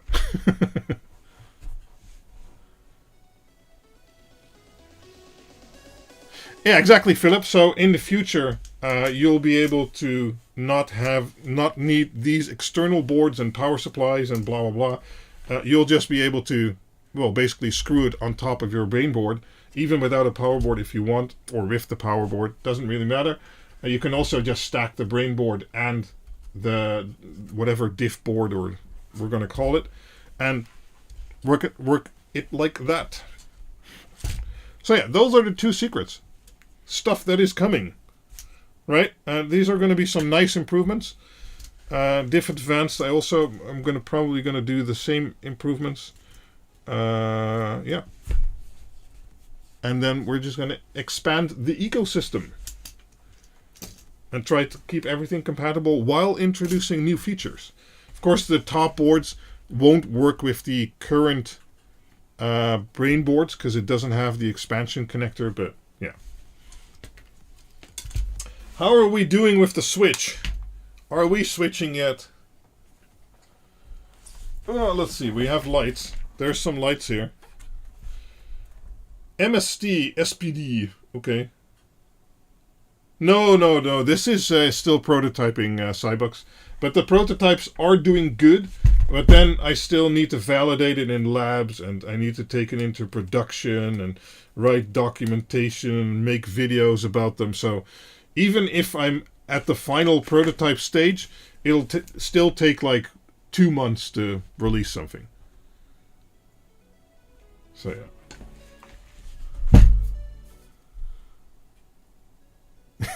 Assuming we will ever even be able to import these into the US now that we're a third world country. I don't want to say too much about that, Montef, but because of reasons, the products will be most expensive in the US. And your government will be making more profit than I will. So do with that what you may. Yeah, there's not... Oh, wait, wrong button. There's not too much I can do about that.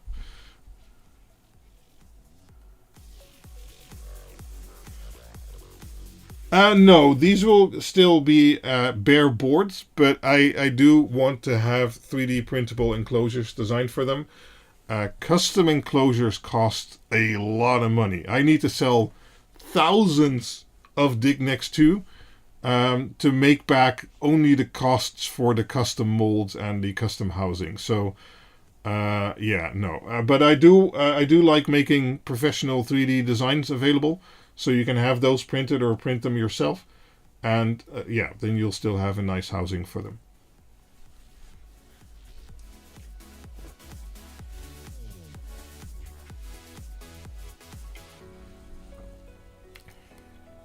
Christmas is coming. It's still a few months away, I hope. Because by that time, I really hope to have everything available.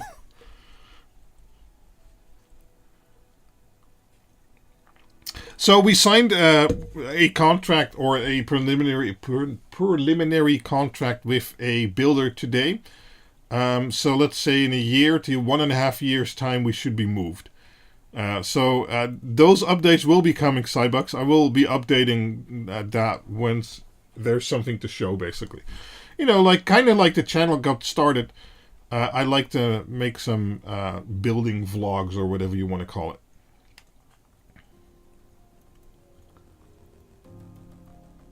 And the new house, especially with how the Dutch energy companies have royally screwed up their own network, and they are of opinion that it's suddenly overloaded. Well, I could have told them 10 years ago it would have been suddenly overloaded 10 years later because of we're all going to heat pumps and we're all driving electric. Oh no, we suddenly need a lot more electricity. Nobody saw that coming. I don't know how they... whatever. So the electricity grid here in the Netherlands is going to go downhill in the next 10 years, I think. Because it'll take them 10 years at least to somewhat fix it. So the new house will be fully not grid tied, island mode. And I'll use the grid only when I need it. Yeah. And so Project Quinergy will definitely resurface over there. Yeah, best planners here. Yeah, I don't know how they... It's such a stupid... Yeah. Could you do a library on your site to good 3D printed files? So for the new boards I've been releasing, Greg, there's a 3D printable housing that I had designed in all the articles. So, and for Diff Advanced, for instance, that's already there. Yeah. Take a Tesla solar roof. Yeah, I don't think that's the thing here in the Netherlands. But I'll just use normal solar panels that are less expensive and give you more energy.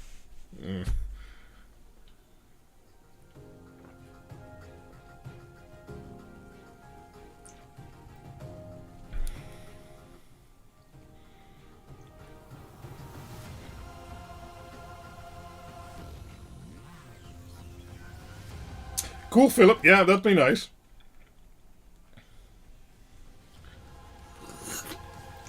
I have all the stuff, including like the Multiplus and everything here in the garage, but once I knew we were moving at some point, even though it takes years, I'm not going to rewire the whole house to, and then wire it back.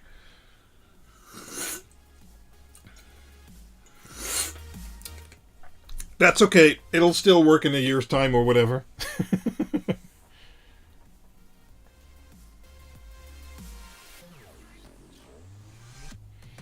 Cool. Well, I think the switch is there. It doesn't use a lot of power, does it? It only uses 20 watts. Yeah, I guess if you start using PoE. Should we plug in a PoE something? Let's plug in a PoE device. Oh, there. We have some fancy cameras.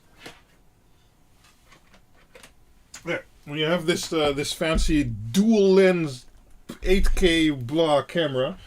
Let's plug it in. Of course, I don't know if the configuration allows for power. Oh, yep, it does. The lights turned on. Is it making noise? No. Something's making noise. Oh, no. Yeah, of course. Yeah. Yeah, but the camera booted up. Oh, and we have the blinkies. Oh, wait. Let me move this. The camera is trying to talk to China. So, yeah. Seems to work. Oh, the power factor is horrible. Then again, with 20 watts, who cares?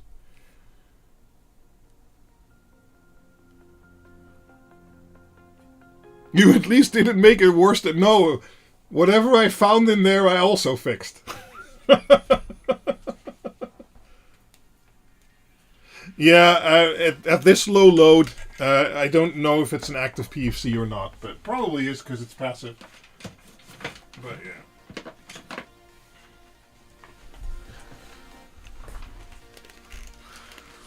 Okay, well, we've been going for 3 hours and 45 minutes. That is the longest one for this year, I think.